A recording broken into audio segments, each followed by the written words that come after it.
ไปกราบนมัสการแล้ว ที่วัดพระธาตุดอยสุเทพเออคุณโยมเปรมใจบัวใสไป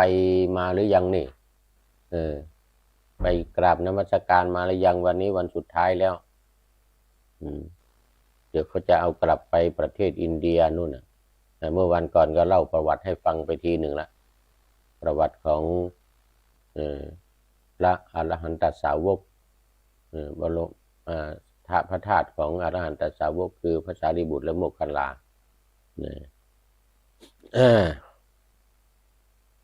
สาธุสาธุอนุโมทนาทุกท่าน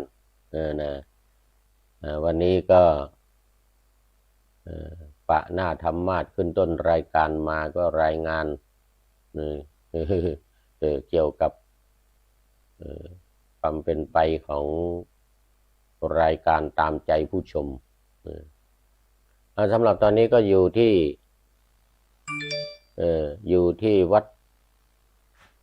พระสิงห์อังกฤษอยู่วัดพระสิงห์อังกฤษนี่เมคุณจันจลัดบอกมาขอไปวรปุญญะMeditation Center กราบถวายความเคารพหลวงพ่อกราบถวายความเคารพหลวงพ่อนี่ผมเป็นหลวงพ่อแล้วเนี่ยตอนนี้นะท่านอาจารย์สุชนอยู่ที่วรปุญญะเซ็นเตอร์ซึ่งก็จะเป็นวัดหนึ่งในที่อาเบอร์ดีนโน่นสกอตแลนด์เหนือนู่นขึ้นไปทางเหนือนู่นหนาวมากใกล้พระราชวังบักกิงแฮมใกล้พระราชวังของพระราชินีเอลิซาเบธ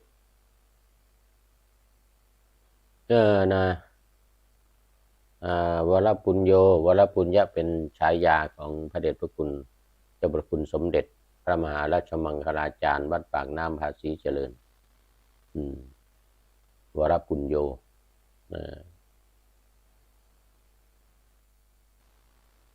ชื่อจริงจำไม่ได้แล้วหลวงพ่อเจ้าประคุณสมเด็จพระมหาราชมังคลาจารย์วัดปากน้ำภาษีเจริญมาอีก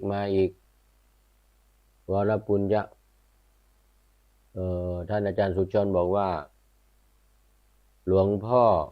สบายดีนะครับขอบคุณมากครับสบายดีตอนนี้มีแต่หนาวอย่างเดียว อย่างอื่นสบายดี อย่างอื่นสบายดี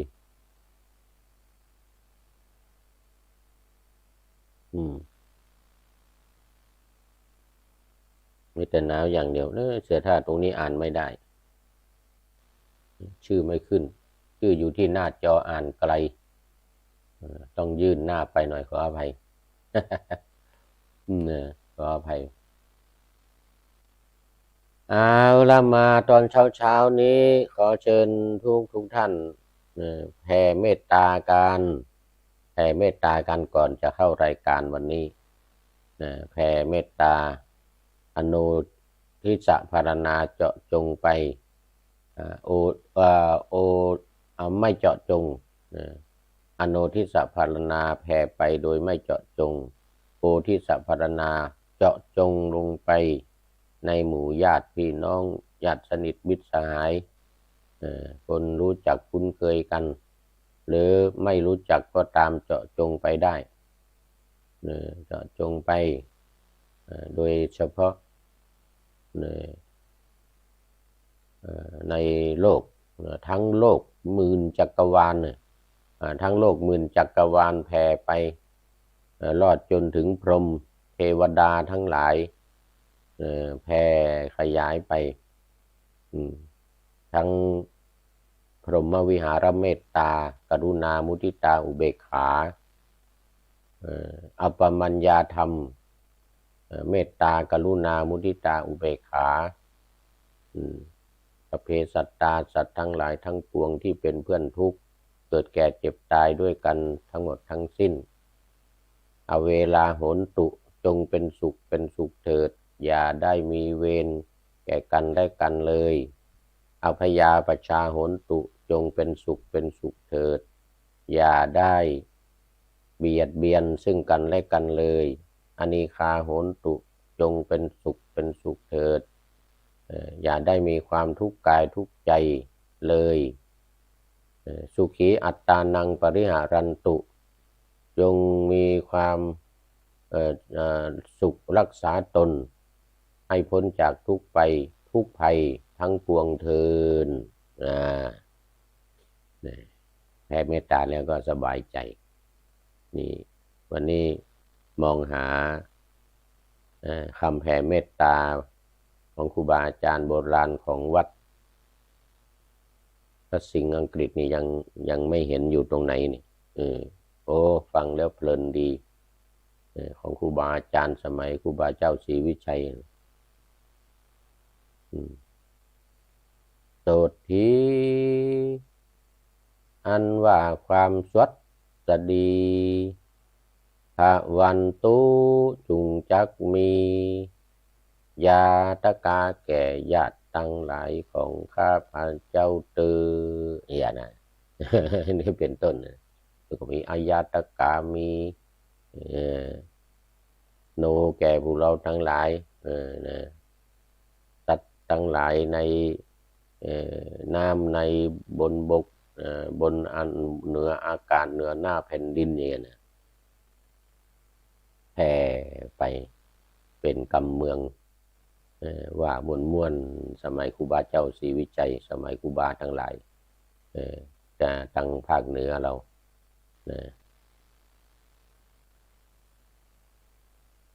วรปุญโญหลวงพ่อสมเด็จนามเดิมช่วงวรปุญโญสาธุขอบคุณครับท่านอาจารย์สุชนอยู่ที่อาเบอร์ดินวรปุญญเมดิเทชันเซ็นเตอร์วันปีที่แล้วไปเยี่ยมท่านอาจารย์เข้ากรรมฐานเข้าเงียบไม่พูดก็ไปพักอยู่4-5 วันก็ปรากฏว่าไม่ได้พบท่านก็มีลูกศิษย์มีพระที่อยู่ต้อนรับญาติโยมที่มาทำบุญสุนทาน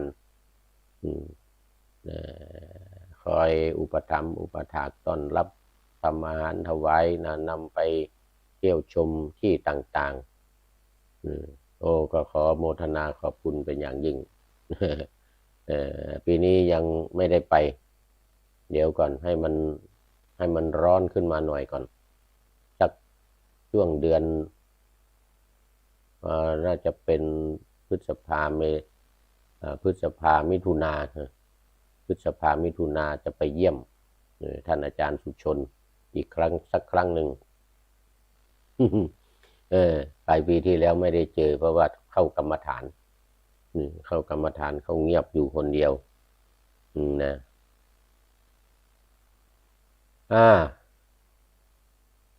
เจ้าพระคุณสมเด็จพระมหาราชมังคลาจารย์นามเดิมว่าช่วงวรปุญโญ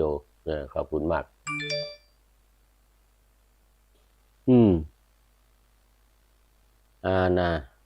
เราแผ่เมตตาเรียบร้อยแล้วได้มาพูดถึงเรื่องของกิจกรรมกิจการงานของพระธรรมทูตสายประเทศอังกฤษวัดพระสิงห์UK กันหน่อยวันที่10นะที่จะถึงนี่นะวันมะรืนเนี่ยวันพรุ่งนี้มะรืนนี้เป็นอาทิตย์ที่2ของเดือนเชิญชวนญาติโยมได้มาร่วมกันเรียกว่าอะไร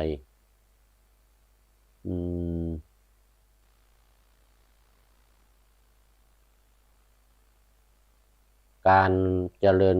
พระพุทธมนต์สืบชะตาหลวงการเจริญพระพุทธมนต์สืบชะตาหลวง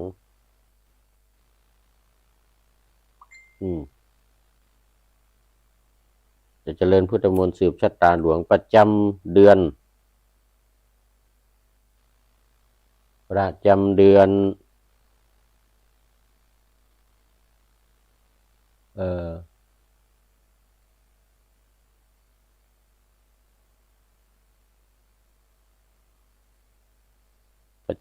เดือนมีนาคม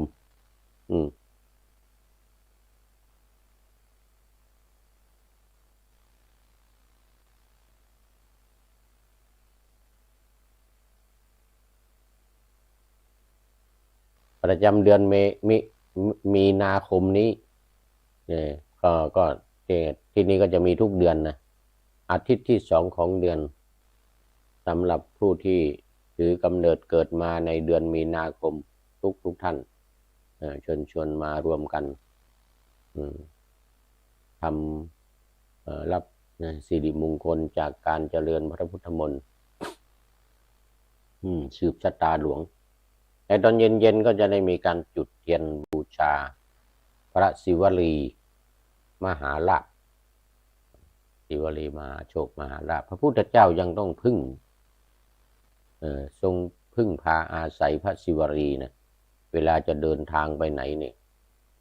ต้องถามภิกษุทั้งหลายว่าภิกษุทั้งหลายวันนี้ท่านพระศิวลีมาด้วยหรือเปล่าอย่างเงี้ยนะต้องอย่างนั้นทุกครั้งเลยก่อนจะออกเดินทางเพราะพระจำนวนมาก300 400 500บางทีเป็นหมื่นตามพระพุทธองค์นี่นะบางทีเป็นหมื่นนะเรามีอยู่ครั้งหนึ่งก็11,250 รูปปรากฏอยู่ในพระไตรปิฎกเป็น11,250 รูปแล้วก็มีพราหมณ์คนหนึ่งจะถวายภัตตาหารพระพุทธองค์ว่าโอ้ยานะยานะพระองค์ตรัสว่ายานะเนี่ยมันเยอะนะเป็นหมื่นนะพราหมณ์ก็ตามชื่ออะไรลืมไปแล้วก็ไม่หวาดหวั่นไม่กลัวนะไม่หวาดหวั่นไม่กลัวเหมือนกันนะขอพระองค์ทรงรับเถิดเลยนะพระพุทธองค์ก็นิ่งเลยทีนี้นิ่งพราหมณ์รู้ว่าพระพุทธองค์รับแล้วนี่ก็กลับไปบ้านก็ประกาศญาติพี่น้องเพื่อนสนิทมิตรสหายวันพรุ่งนี้1,000อะไรนะ12,500รูปนะพระจะมาฉันภัตตาหารเหมือนกันนะนิมนต์ไว้แล้วนิมนต์พระพุทธเจ้าไว้แล้วโอ้นี่ก็ชาวบ้านญาติโยมก็พากันเตรียมกันนี่คนละหม้อ2 หม้อข้าวหม้อแกงหม้อเอามาคนละหม้อ2 หม้อ9 หม้อข้าวหม้อแกงหม้อมารวมกันโอ้โหมากมายกายกองเลยทีเดียวเหลือเฟือปรากฏว่าเหลือเฟือเลยฉันกันไม่หวัดไม่ไหวเลยอย่างนั้นนะเนี่ย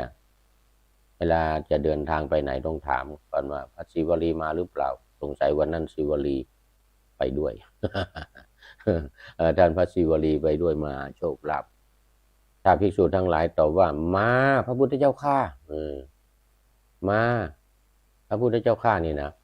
ก็บอกว่าอ้าววันนี้เดินทางลัดทางตรงนะเนี่ยทางมันจะขรุขระหน่อยก็ไม่เป็นไรไปทางนี้แหละไม่ต้องกลัวอดเหมือนกันก่อนเพลนี้มีฉันแน่ไม่ต้องกลัวอดเพราะว่า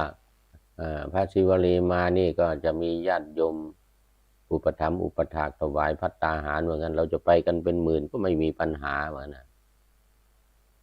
ศรัทธาญาติโยมไม่มีก็เทวดาเทวดามาใส่ได้อาหารทิพย์เพราะบุญญาบารมีของพระศิวลีแต่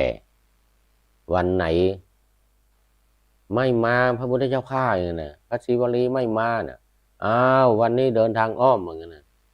นี่มันจะถักไกลหน่อยสมมุติว่าจะออกจากนี่เนี่ยวัดพระสิงห์UKเนี่ยไปคิงส์บอมลีย์หรือไปลอนดอนอย่างนี้นะระยะทางหลายกิโล มันถึงต้องเดินทางอ้อมเพราะว่าทางอ้อมมีบ้านคนมีบ้านมีหมู่บ้านอะไรเป็นระยะไปอืมเขาจะได้ถวายภัตตาหาร และก็บางทีมันอาจจะห่างกันหน่อยนะต้องใช้ระยะเวลานานมันจะบ่าย โมงบ่าย 3 โมง5 โมงทุ่ม2 ทุ่ม3 ทุ่มตลอดคืนเหมือนกันฉันได้ตลอดคืนเป็นอานาปฏิวานในที่นี้ไม่เป็นอาบัติเนอะไม่เป็นอาบัติเพราะว่าเดินทางไกลเดินทางที่มันกันดารมันหมู่บ้านญาติโยมไม่ค่อยมีนานๆทีจะไปเจออย่างเงี้ยไม่ได้ผลละหมากรากไม้ในระหว่างทางก็ไม่มีอย่างเงี้ยนะก็ต้องไปถึงบ้านโยมจะถึงกี่โมงก็เอารับได้ใครถวายก็เอาถวายรับฉันข้าวปลาอาหารของเคี้ยวของไม่เคี้ยวอะไรฉันได้หมดไม่เป็นอาบัติอย่างเงี้ยนะนี่คือพระศิวรีศิวรีมหาโชคลาภอันนั้นทุก2 เดือนขออภัยทุกอาทิตย์ที่2ของเดือนเนี่ยมานะญาติโยมทั้งหลายมาที่วัดสิงห์UKนี่มาที่วัดพระสิงห์UKจุดเทียนบูชาพระศิวรีมหาราชวันนี้ก็ตั้งปณิธานเจตนาอธิษฐานเอาเองโดยเฉพาะยมแดงวันนี้ยังไม่เห็นเมื่อเช้าคอมเมนต์เข้ามาแต่ตอนนี้ยังไม่เห็นโยมอ่อนมณีโยมอ่อนมณีนะถ้าจะหลับมือตัวนี้เนี่ยเงานะเอายังไม่มีFCเขาคอมเมนต์เป็นคำถามเข้ามาหรือแสดงความคิดเห็นมีมาบ้างนะประปรายแสดงความคิดเห็นเข้ามาเรื่องความหนาวเพราะว่าอิจฉาคุณโยมบัวคุณโยมเปรมใจบอกว่าโอ้อิจฉาประเทศอังกฤษจังเลยอิจฉาหลวงพ่อจังตอนนี้อากาศหนาวแต่ที่เมืองไทยมันร้อนมากที่เชียงใหม่ก็ร้อนในที่สำคัญแสบตาหมอกควัน EM 2.5กำลังมากว่างั้นนะตอนนี้ที่เชียงใหม่ดังได้พูดแล้วเมื่อวานเนี่ยนะว่ามันเป็นร่องลมนะมันเป็นร่องลมพัดผ่านร่องลมพัดผ่านจากนู้นเนี่ยจังหวัดเชียงใหม่มันยาวจังหวัดเชียงใหม่มันยาวตั้งแต่แม่อายนู่นนะอำเภอแม่อายอำเภอฝางชัยปราการเชียงดาวพร้าว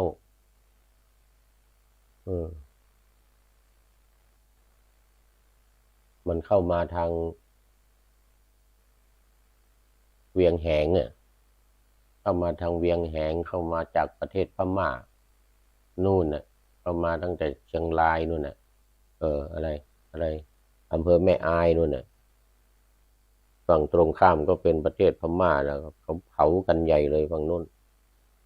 ฝั่งเรานี่ไม่เผาก็จริงแต่ว่ามันเผาทางโน้นแล้วมันก็เข้ามาเป็นร่องลงมาถึงเชียงใหม่นี่เลย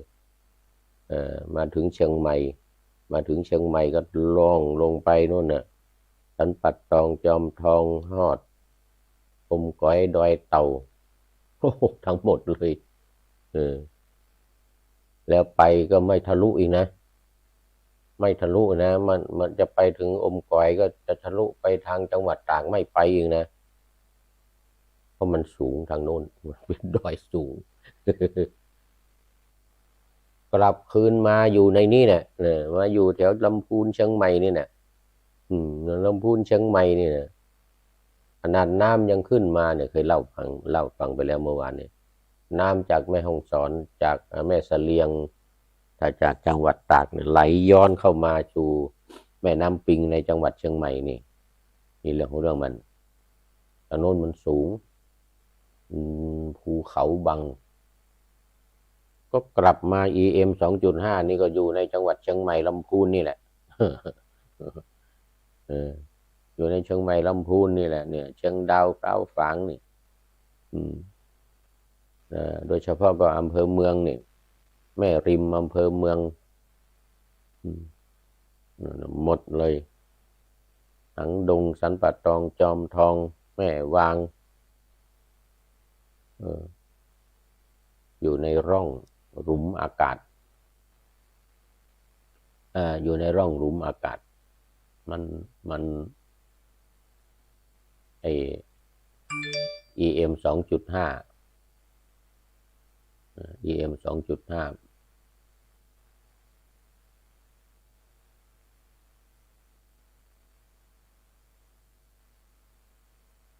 EM 2.5EM 2.5EM 2.5มาแล้ว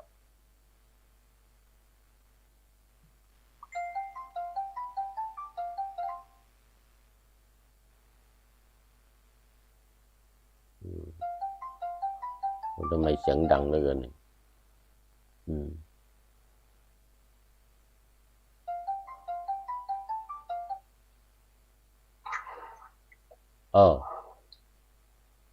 ท่านสมัครอาจจะไม่นานว่าทำข้อสอบนะครับ อาจจะไม่นานเพราะว่าทำข้อสอบ ครับไม่เป็นไรสอบเสร็จแล้วใช่ไหมทำข้อสอบนะครับทำข้อสอบให้เราเย็บข้อสอบแล้วก็หาข้อสอบแล้วเตรียมวัดท่าสอให้วัดชนดอกวัดปงน้อยวัดท่าสอจัดงานวัดปงน้อยใช่ไหมครับกับวัดชนดอกครับกับวัดชนดอกเขาต้องเตรียมหาข้อมูลให้ก่อนเตรียมหาข้อมูลตามสบายนะครับตามสบายเห็นครับขอบคุณมากเห็นสามเณรน้อยวัดป่าแดงมาแล้วครับสวัสดีครับสวัสดีครับครับ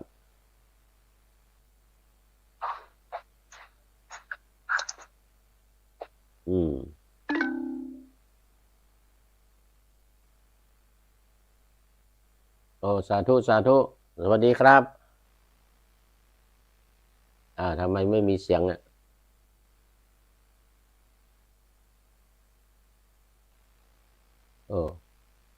นิมนต์ครับนิมนต์สาธุ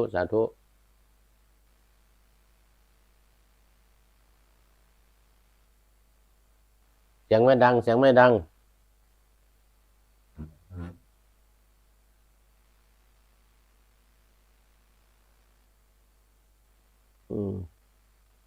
มเณรน้อยวัดป่าแดงเข้ามาแล้ว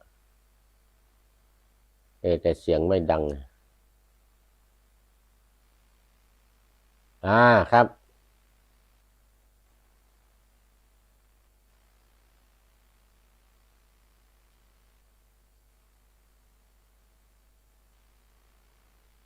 เสียงไม่ดังไม่มีเสียงครับผมมันเออเลอร์มันเออเลอร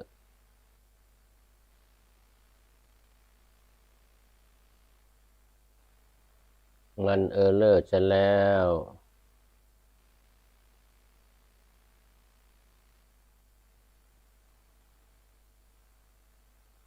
เข้าใหม่ก็ได้ครับเข้าใหม่ปิดก่อนแล้วก็ปิดก่อนแล้วก็เข้าใหม่อีกทีหนึ่ง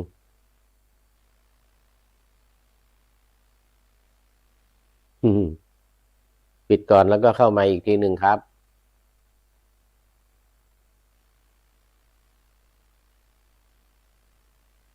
อืมอืมอืมอืมอืม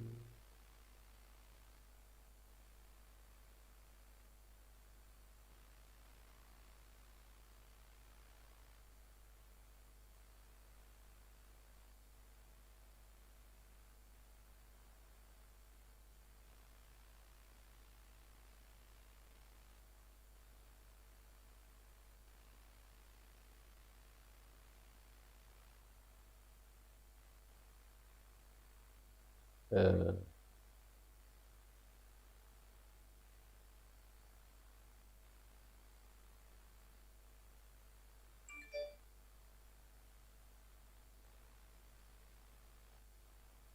ปิดก่อนแล้วก็เข้าใหม่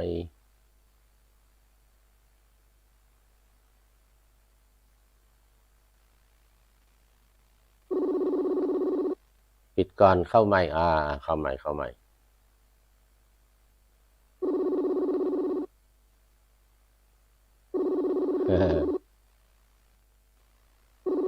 ไม่เป็นไรวันนี้มีเวลามาก3 ชั่วโมงอืม3 ชั่วโมงวันนี้มีเวลา3 ชั่วโมงบ่าย 3ตรง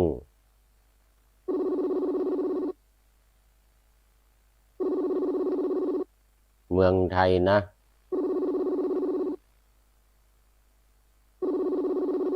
อย่าอายเหนียมถึงเวลาโปรดมาเพื่อตระเตรียมจนอาทิตย์ลับเหลี่ยมเขาสุเมนจนอาทิตย์ลับเหลี่ยมเขาสุเมน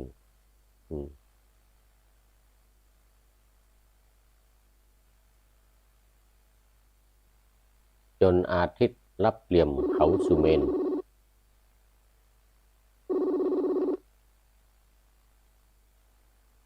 ถึงเวลาใกล้เวลารีบมานะเพื่อตระเตรียม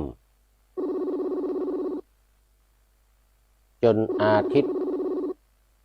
ร้อนเกรียม11 โมงไม่ใช่ร้อนเกรียมธรรมดาก็ต้องฉันภัตตาหารด้วยฉันภัตตาหารเพลวันนี้มีญาติโยมมาทำอาหารกันมากวันศุกร์วันศุกร์มีที่วัดพระสิงห์UKเนี่ยมีญาติโยมมาทำอาหารกันมากเลย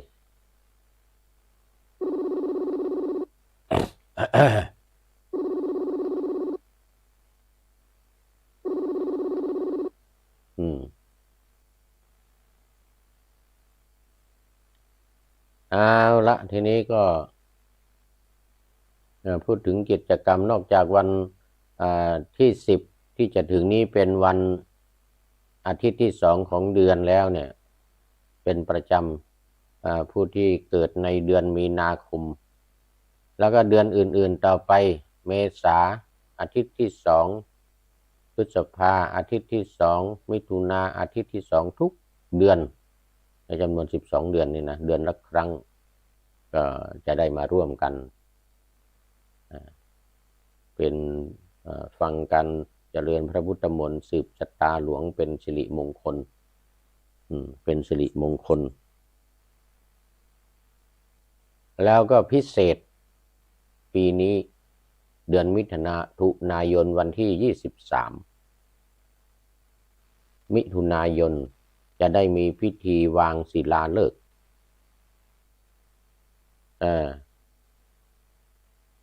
ฐานพระเจดีย์พระธาตุฐานพระธาตุแล้วก็บรรจุพระบรมธาตุของพระพุทธเจ้าด้วยที่วัดพระสิงห์นี้อย่าลืม อเดชพระคุณหลวงพ่อพระเทพสิงหวราจารย์เจ้าอาวาสวัดพระสิงห์รองเจ้าคณะจังหวัดเชียงใหม่ก็จะเดินทางมาเป็นประธานในพิธีวางศิลาฤกษ์นี้อย่างแน่นอนวันที่23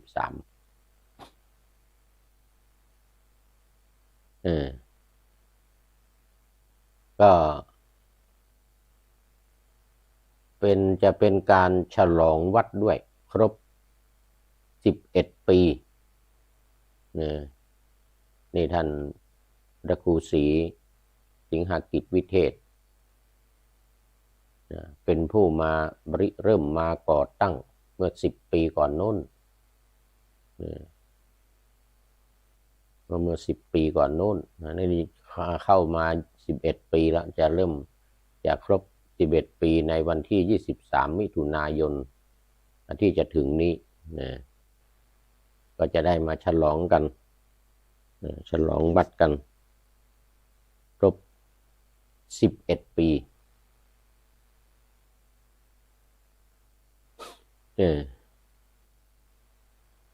ครบ11 ปี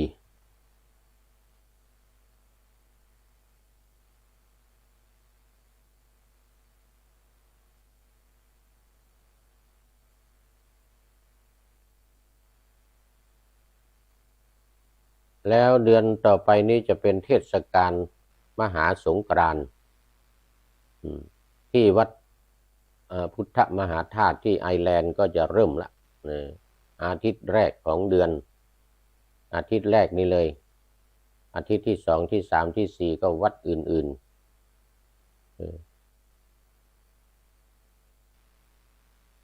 ที่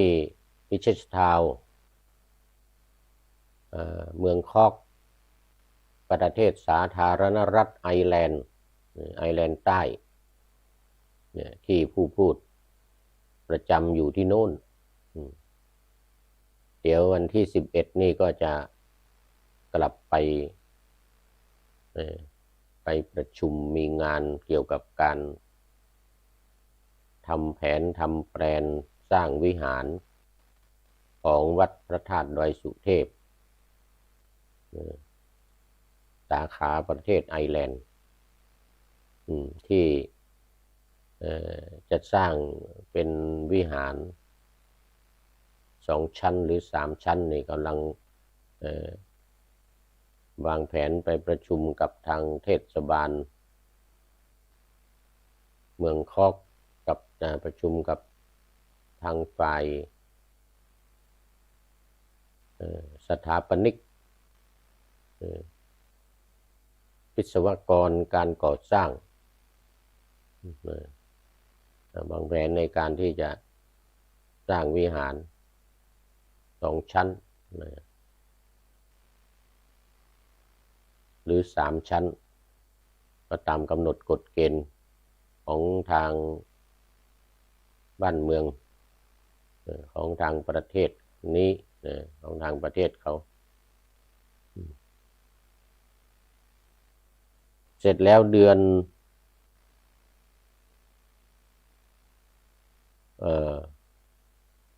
เมษาต้นเดือนเมษาก็จะได้กลับมาที่นี่อีกดังนั้นในช่วงที่กลับไปไอร์แลนด์นี่ก็เชิญ FC ทั้งหลาย FC ทั้งหลายต้องเข้าที่นี่เข้าชมกันที่สวัยเทพบุญนะเฟซของสวัยเทพบุญแต่ตอนนี้เราก็เข้าร่วมกันของวัดพระสิงห์อังกฤษ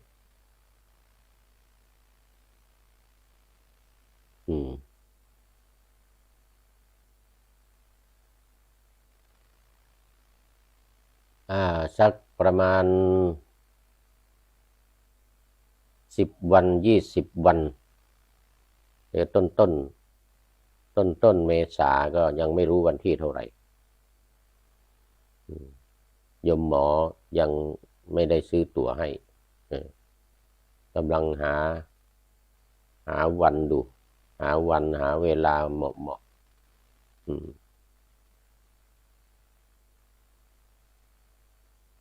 หลังจากเสร็จงานการประชุมการจัดกิจกรรมวันมหาสงกรานต์ที่วัดพุทธมหาธาตุนะวันที่30 มีนาคมนี้ก็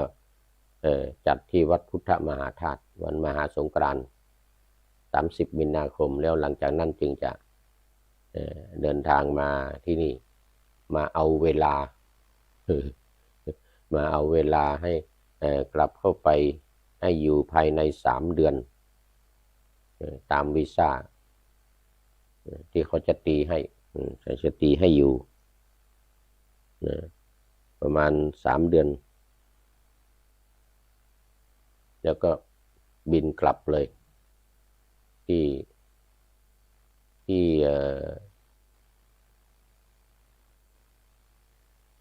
ไอร์แลนด์บินกลับที่ไอร์แลนด์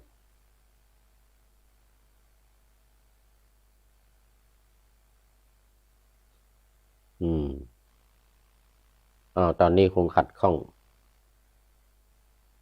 สามเณรเข้ามาปั๊บแป๊บเนี่ยหายไปแล้วยังคงจะขัดข้องนะก็เอาปัญหาค้างคาเมื่อวานมาคุยกันหน่อยปัญหาค้างคา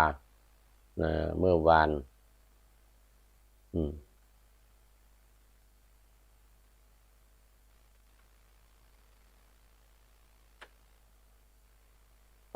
บัญญัติ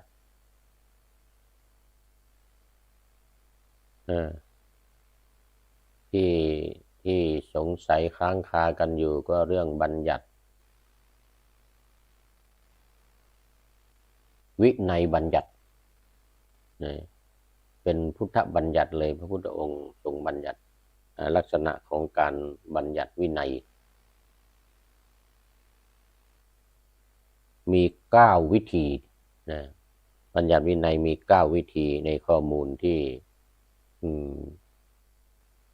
คุณโยมพอใจ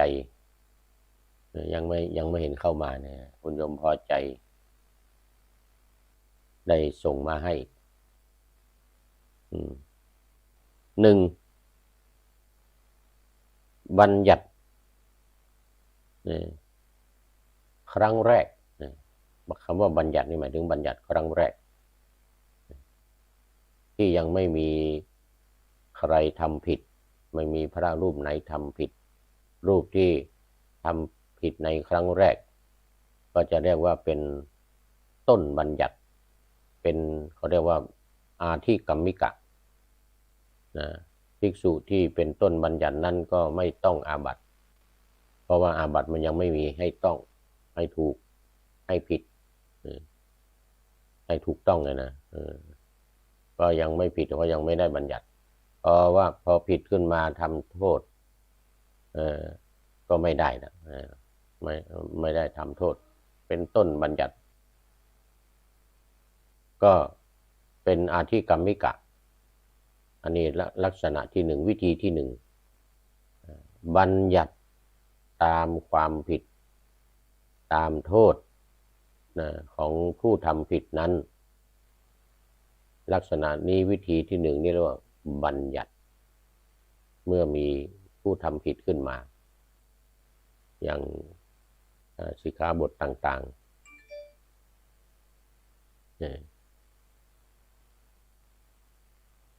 อย่างสิกขาบทที่พระไปตัดต้นไม้ไปตัดของชาวบ้าน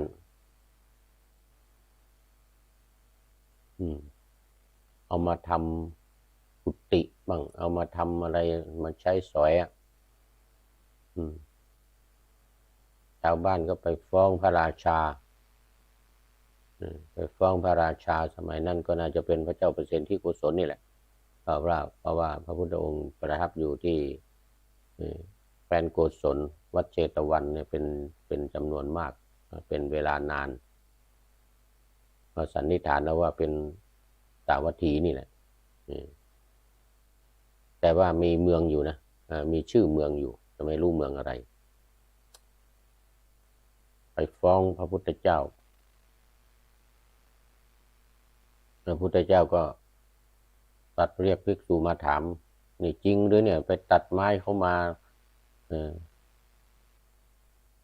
ไม่ว่ามันจะอยู่ในป่ามันก็เป็นป่าสงวนนะมันเป็นของประเทศชาติบ้านเมืองเนี่ยจริงพระพุทธเจ้าข้าเหมือนกันนะแต่ก็ทรงบัญญัติห้ามตัดต้นไม้ใบหญ้าแม้แต่เรือเขาเถาวัลย์อะไรต่างๆก็ไม่ได้บัญญัติเป็นสิกขาบทเลยนี่เรียกว่าต้นบัญญัติภิกษุรูปนั้นหรือหลายๆรูปที่ทำเป็นอาทิกรรมิกานั่นก็ไม่ผิดไม่ได้รับโทษแต่ว่าต่อไปไม่ได้นะต่อไปไม่ได้ถ้าใครทำก็ผิดเพราะว่าได้บัญญัติไว้แล้วนี่เป็นลักษณะวิธีที่หนึ่งเอาสองอนุบัญญัติบัญญัติเพิ่มเติมอย่าบัญญัติสิกขาบทแรกไปแล้วเนี่ยแต่ว่ามีบัญญัติเพิ่มเติมอีก3ลักษณะ3วิธีอีก3ลักษณะบัญญัติเพิ่มเติมในเรื่องเดียวกันในเรื่องเดียวกันในเรื่องเดียวกัน 2.1 อาปัตติกราทำให้ต้องอาบัติอีกอาการหนึ่งเช่นวิเหสเกในอัญญวาทสิกขาบทนี่หมายถึงว่าต้องอาบัติอีกอย่างหนึ่งอาการหนึ่งแต่เป็นอาบัติเดียวกันที่เคยเล่าให้ฟังอย่างอาบัติปาราชิกการเสพเมถุนเมื่อบัญญัติแล้วเนี่ยก็เรียกว่าเป็นบัญญัติละแต่ใครทำผิดขึ้นมาเนี่ยต้องบัญญัติตามอีกก็เรียกว่าอนุบัญญัติแต่เป็นอาการอื่นอาการอีกอย่างอื่นเช่นห้ามไม่ให้เสพเมถุนก็ไปใส่ในที่อื่นมี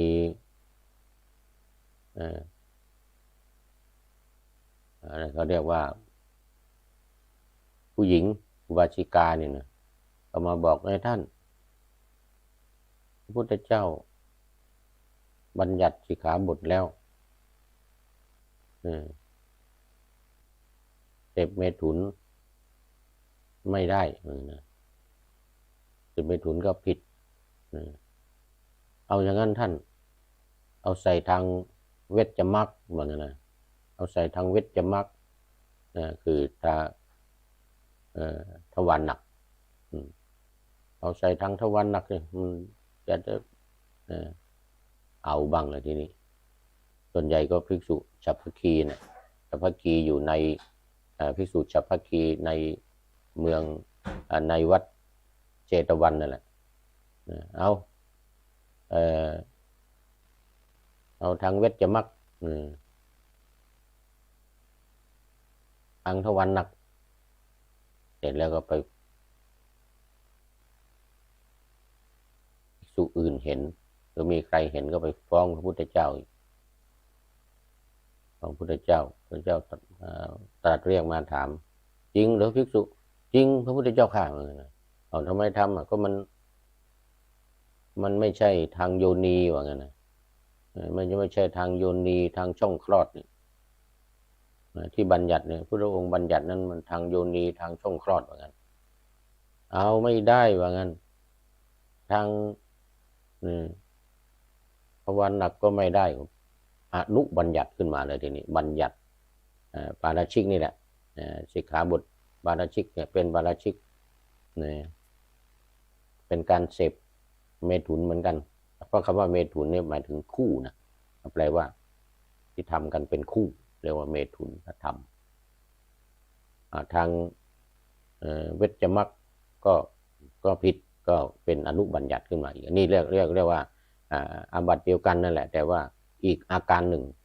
อีกอาการหนึ่งอีกอย่างหนึ่งต่อมาก็มีอีกมากมายมีอีกมากมายก็จวนกันนะมันเดี๋ยวเอาใส่ที่รักแร้นี่ว่างั้นนะมาตุคามสมัยนั้นก็โอ้ร้ายกาจมือนะเอาใส่ที่รักแร้นี่ท่านใส่ที่รักแร้นี่แต่แล้วบางทีก็สงสัยเมื่อวันก่อนไตรเวชมรรคก็ผิดเป็นอนุบัญญัติแล้วก็เลยไปกราบทูลถามพระพุทธเจ้าอีกเนี่ยโยมให้ใส่ทั้งเนี่ยใส่รักแร้เนี่ยผิดหรือเปล่า ภิกษุโดนโมฆะบุรุษแล้วนี่เนี่ยโมฆะบุรุษพระองค์เป็นคำว่าที่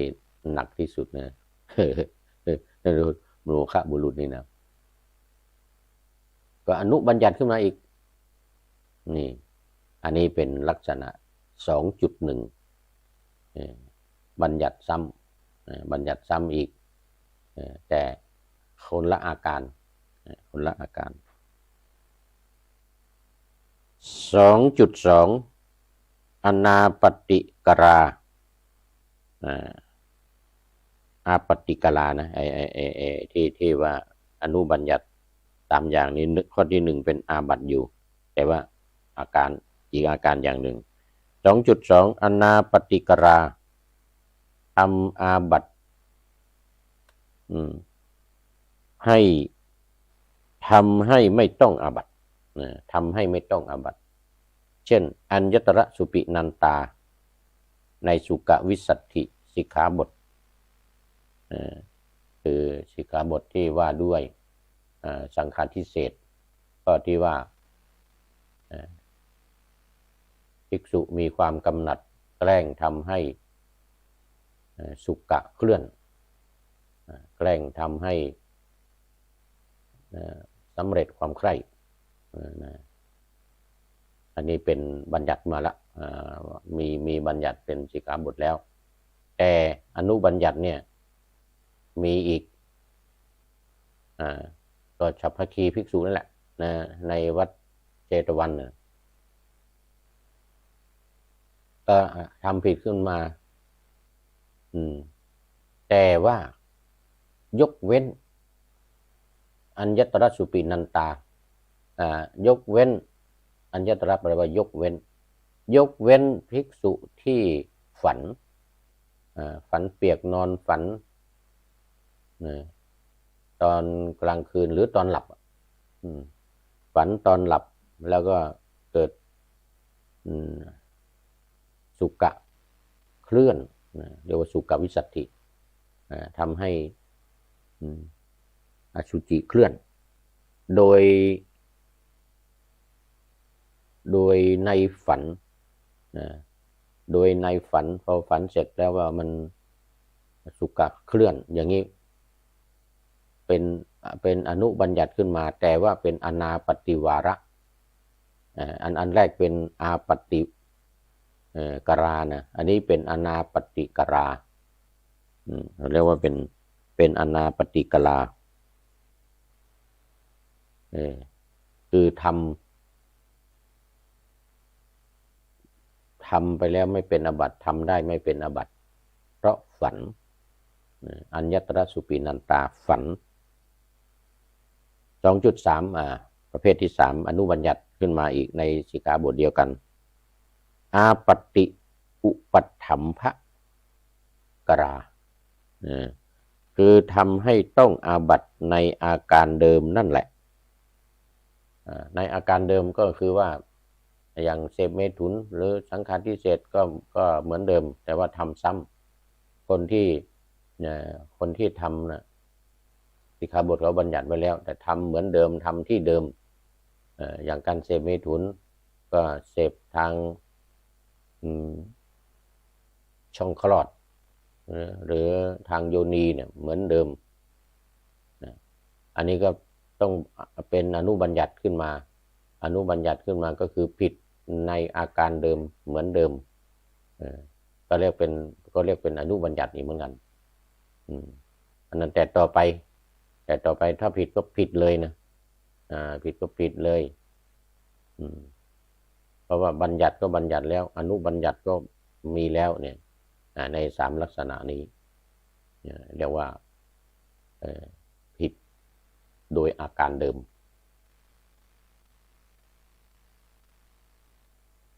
ตัวอย่างเช่นอันตมัสโสติลัชฌานคตายปิ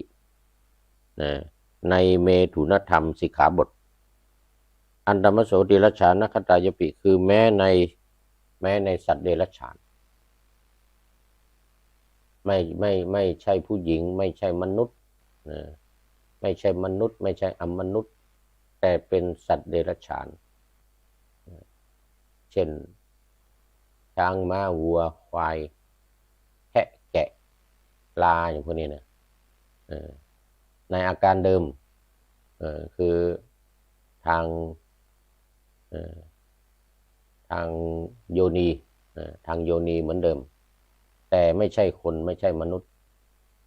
แต่เป็นสัตว์เดรัจฉานอันนี้ก็เป็นเรียกว่าเป็นอาปฏิอุปถัมภกราทำให้ต้องอาบัติในอาการเดิม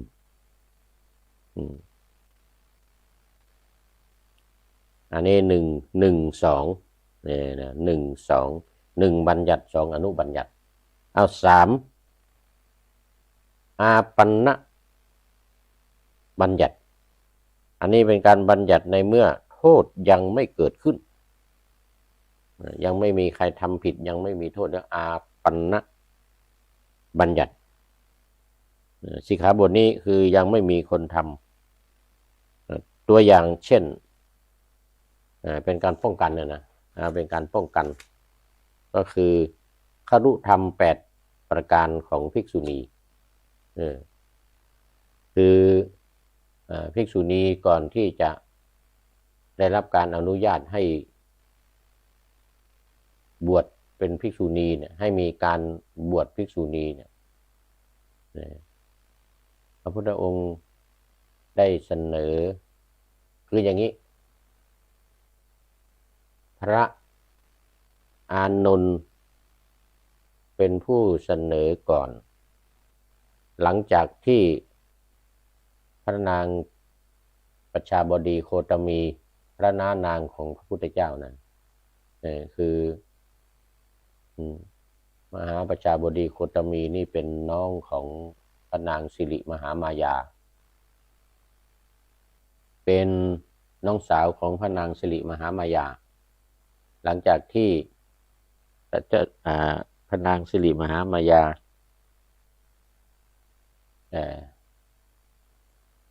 พิวงคตคือมรณภาพไปนี่นะ7 วันหลังจากที่ให้กำเนิดเจ้าชายสิทธัตถะหรือพุทธเจ้าของเราเนี่ย7 วัน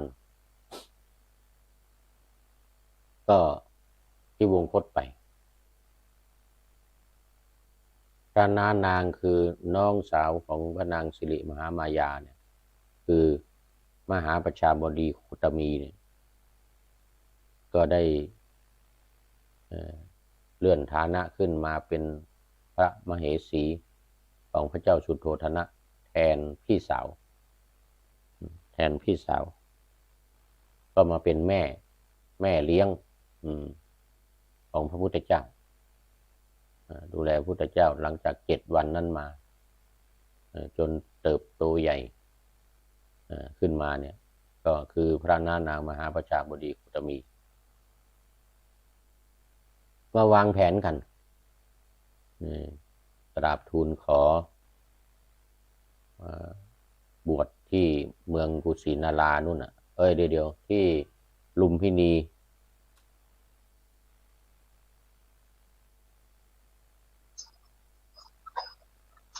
ครับ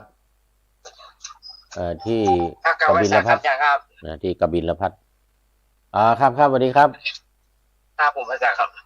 โอ้วันนี้อย่างมาเข้าจ้าเนี่ยไปเดินอยู่กันพอแล้วฮะผมท้องเสียครับวันนี้ครับอ๋อผมวันไลน์บอกอาจารย์แบบว่าอ่านผม อาจารย์นานยังครับที่ไลน์ยังตอนนี้จัดรายการแล้วตั้งแต่8 โมงมาแล้วครับตั้งแต่บ่าย3 โมงแล้วครับอาจารย์อ่านเฟซครับอ่านเฟซเหรอครับผม อ่านเฟซเดี๋ยวแป๊บหนึ่ง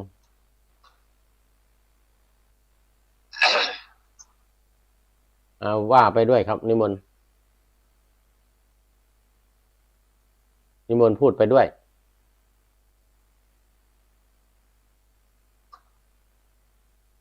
ครับกราบนมัสการครับอาจารย์ครับผมครับสวัสดีครับเดี๋ยวผมขอขึ้นผมเปิดเฟซไปด้วยนิดหน่อยอาจารย์พูดบทกลอนหรือยังครับขึ้นแล้วครับขึ้นรายการแล้วบทกลอนขึ้นแล้วกราบขอบคุณครับอาจารย์ครับกราบวันนี้อีกวันหนึ่งฮะอาจารย์ที่ได้จดไว้เมื่อวานได้เขียนไว้เมื่อวานเนี่ยยังอยู่หรือเปล่าครับที่จดเมื่อวานเหรอครับผม ตอนนี้กำลังมาทบทวนนี่ทบทวนเรื่องเก่าคือเรื่องอาบัติคือเรื่องวินัยที่จดเมื่อวานคือโกสัมพีภิกษุนะเรื่องทะเลาะกันครับผมขอไว้ทีหลังนะอาจารย์ครับเรื่องทะเลาะกันก็ดีเหมือนกันนะกำลังพูดเรื่องวินัยอยู่พอดีขอเอาไว้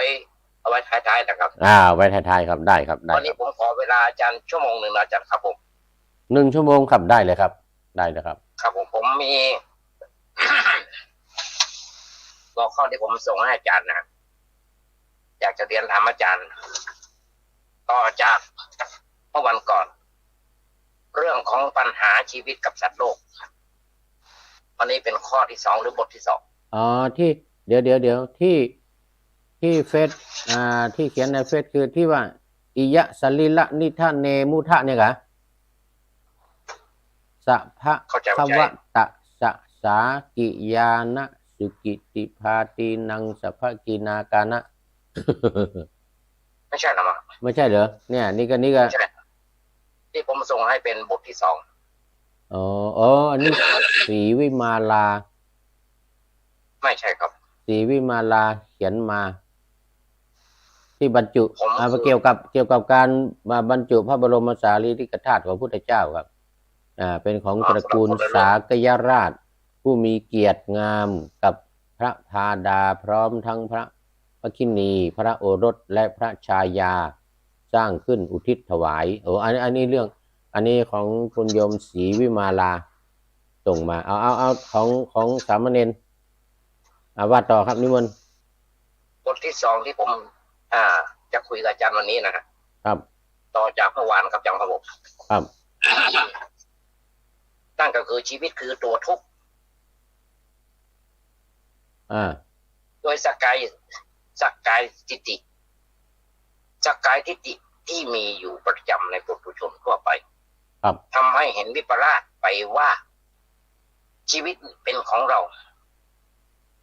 เป็นตัวคนของเรารักตัวเองมากเมื่อกล่าวถึงโทษทุกภัยโทษภัยทุกชีวิตจึงคิดว่าเป็นสิ่งมาจากภายนอกมาจากผู้อื่นแท้จริงชีวิตนี้คือตัวทุกข์เหมือนกับหลวงพ่อพระเดชพระคุณหลวงพ่อกิติมิธีท่านพูดและส่งมาให้ผมเมื่อเช้ากิติเวทีไหนครับท่านผมจำไม่ได้วัดโอสาธิราชหรือเปล่าหรือวัดประยุนครับประยุนองค์สงสารผมจำไม่ได้จ้ะครับไม่เป็นไรท่านพูดประมาณสัก5 นาทีได้เป็นวิดีโอท่านพูดส่งมาให้ผมทุกวันครับท่านพูดว่าอย่ายิงยะโสโอหังอย่ายิงยะโสโอหังข้าวในทำนองและข้าวตามที่ว่าชีวิตคือตัวทุกคนเราไม่ทราบไม่รู้ว่าบางคนยะโสโอหังทำตัวเองหรือตัวเองว่าเ เป็นใหญ่เป็นโตเป็นใหญ่เป็นโตมีลาภสักการะเป็นนักเลงเป็นอะไรต่างๆแต่หารู้ไหมว่าทุกคนที่มาและที่ไปเหมือนกันหมดที่ไปที่มาเหมือนกันหมดคือมีเกิดแล้วก็มีตายมีดับแตกดับเหมือนกันครับนี่ไม่คือเขาไม่รู้ว่าชีวิตน่ะคือตัวทุกข์บางคนนี่อยากโสโอหังผมเอามาต่อจากคำว่ายะโสโอหังยายิงยะโสโอหังทุกคนไม่ว่ายากดีมีจนไม่ว่าจะเป็นเศรษฐีร้อยล้านพันล้านทุกคนมีความตายอยู่คอยอยู่เบื้องหน้าทั้งนั้นครับเป็นตัวทุกข์ทั้งนั้นอาจารย์ครับ โดยสมมติจะชีวิตใดชีวิตหนึ่งเปรียบเสมือนนวนิยายที่เขารจนาไว้เรื่องยาวเรื่องสั้นเรื่องจิตพิสดารแต่โดยปรมัตถ์สัจจะคือชีวิตคือขนาดจิตหนึ่งที่แสนสั้นอาจารย์ครับอาจารย์คงสังเกตเห็นนะครับว่าบางเด็กบางคนอยู่ตายตั้งแต่ในท้องบางคนเกิดมาแล้วตายครับบางคนตายอายุ40-50บางคนตายอายุเป็น100ยังมีอาจารย์พอจำ ที่ตุลุงทองพระครูโสพลบุญญาภรณ์พูดไหมครับคือคนอย่างผมไม่ค่อยได้ออกจากวัดนานทีปีหนถึงได้นั่งรถออกจากวัดวันนั้นก็เหมือนกันเมื่อ2-3 วันที่ผ่านมาผมไปงานศพนั่งรถผ่านไปใกล้ๆพระธาตุอาจารย์ครับมีตึกรามบ้านช่องมีกระทั่งร้านอาหารจิปาถะอะไรต่างๆซึ่งผุดขึ้นมาบนดอกเห็ดไม่เคยเห็นถามเด็กที่นอนที่พักอยู่ตรงนั้นเขาบอกว่าเพิ่งมาเขาเพิ่งมาทำกันตอนนี้ความเจริญรุ่งเรืองนะเข้ามากันมากมายไก่กองหลวงปู่พระครูโสพลบุญญาภรณ์หรือตุลุงทองเขาเล่าถึงว่ามีคนแก่คนหนึ่งที่ไม่เคยออกจากบ้านจากเรือนไปบังเอิญมีอยู่วันหนึ่งเขามีเป็นชมรมคนแก่ที่อยากจะไปเที่ยวกันวันนั้นบังเอิญว่าไปจอดข้างทางแล้วลงปัสสาวะกันคนแก่คนเนี้ยไปเห็นหลักกิโลอาจารย์ครับไปเห็นหลักกิโลแล้วก็ไปอุทานว่าโอ้โหนี่เป็นสถูปของเด็กนะเนี่ยอายุแค่10 ปีเองเขียนเลยนะกวจังครับกมครับกมเขาเขียนกมแล้วคุณยายว่ายังไงยายว่ายังไงกมไหนฮะยายว่ายังไงเขาเขียนไว้ว่า10 กมเนี่ยฮะคือเขาว่าเด็กผู้คนแก่คนเนี้ยสงสารว่าเด็กคนเนี้ยอายุยังน้อยอยู่10 ปีแล้วตายแล้วคิดว่าเป็นสถูปเป็นที่เป็นจุอัฐิบรรจุอัฐิเขาชื่อว่าแก้วมานะกมก็แปลว่าแก้วมาเขาก็แปลกมว่าแก้วมาครับผมคนชื่อแก้วมาเนี่ยอายุน้อย10 ปีก็ตายแล้วอีเนาะครับผมใช่ครับเดี๋ยวตอนนี้ขัดจังหวะหน่อยคุณโยมบุญถมเจริญศรีเข้ามาแล้วครับจากไหนครับจากที่เนี่ยครับจากที่รันคอนเนี่ยจากอังกฤษนี่ครับที่รันคอนที่วัดพระสิงห์นำอาหารข้าวปลาอาหารมาถวายเพลน้อมกราบนมัสการหลวงพ่อข้าน้อยว่างั้นนะคุณโยมมาจากสาธารณรัฐประชาธิปไตยประชาชนลาวครับแต่ว่ามาอยู่ที่เว้าเล่าได้อยู่บอกครับเว้าเล่าได้อยู่สาธุโยมขอเข้ามาในครับต่อครับกม แก้วมานี่อายุ10 ปีเนาะ 50 ปีอ่ะอี10 กิโลถึงไงกิโลที่10เนี่ยก็มองอย่างเงี้ยนะครับเป็นเรื่องที่น้องโปท่านพูดไว้นานนมนานจังครับ อันตุลุงทองอะ ครับผม ตุลุงทองว่าไว้ครับผมมีเยอะอาจารย์ครับ ว่าบังเอิญ เนี่ยฮะ ตอนที่ลงไปเข้าห้องน้ำเข้าห้องน้ำปตทเนาะไปเจอข้างถนนพอดีเลย เห็นหลักกิโล10 กม.ก็บอกว่า โอ้ เป็นกระดูก น่าสงสาร เป็นกระดูกอัฐิของเด็ก น่าสงสารแก้วมานี่นะอายุแค่10 ปี ครับผม แล้วอันนี้มันเกี่ยวข้องอะไรเนี่ยมันเกี่ยวข้องกับอะไร เกี่ยวข้องคือเป็นอย่างนี้นะอาจารย์ครับ ครับ คนเราไม่เคยออกบ้าน อ๋อ ไม่เคยออกไปทางเดินทางไกล ไม่เคยเดินทางไกล พอเดินมาเดินทางไกลเนี่ย ความทุกข์มันเกิดขึ้นมาทันทีทุกข์ไม่เคยเห็นทุกข์อยากจะเห็นอะไรต่างๆเขาเรียกว่าไม่รู้ว่าชีวิตของคนเรานะมันแสนสั้นเขาก็คิดไปแบบนั้นอาจารย์ครับอ๋อมันความคิดมันเกิดขึ้นมาแบบอีกแนวหนึ่งอีกทางหนึ่งไม่ตรงกับหลักกิโลที่เขาเขียนไว้ครับผมไม่ตรงกับที่เขาเขียนแต่เขาก็มีความหมายแปลหลักกิโลไว้ได้ดีนะครับ ผมน่าคิดน่าคิดอยู่นะน่าคิดครับผมก็คืออย่างนี้อาจารย์ครับเกิดดับติดต่อกันยังไม่ขาดสายอย่างที่ผมพูดเมื่อกี้เป็นเปรียบเสมือนกงจักรหลุดกับล้อหมุนไปก็หมุนไปด้วยส่วนแห่งกงส่วนหนึ่งเท่านั้นรูปขนาดจิตจังครับประกอบไปด้วยอุปทานทั้งขันธ์5ได้แก่รูปขันธ์เวทนาขันธ์สัญญาขันธ์สังขารขันธ์วิญญาณขันธ์ผมคงช่องใจกันจัง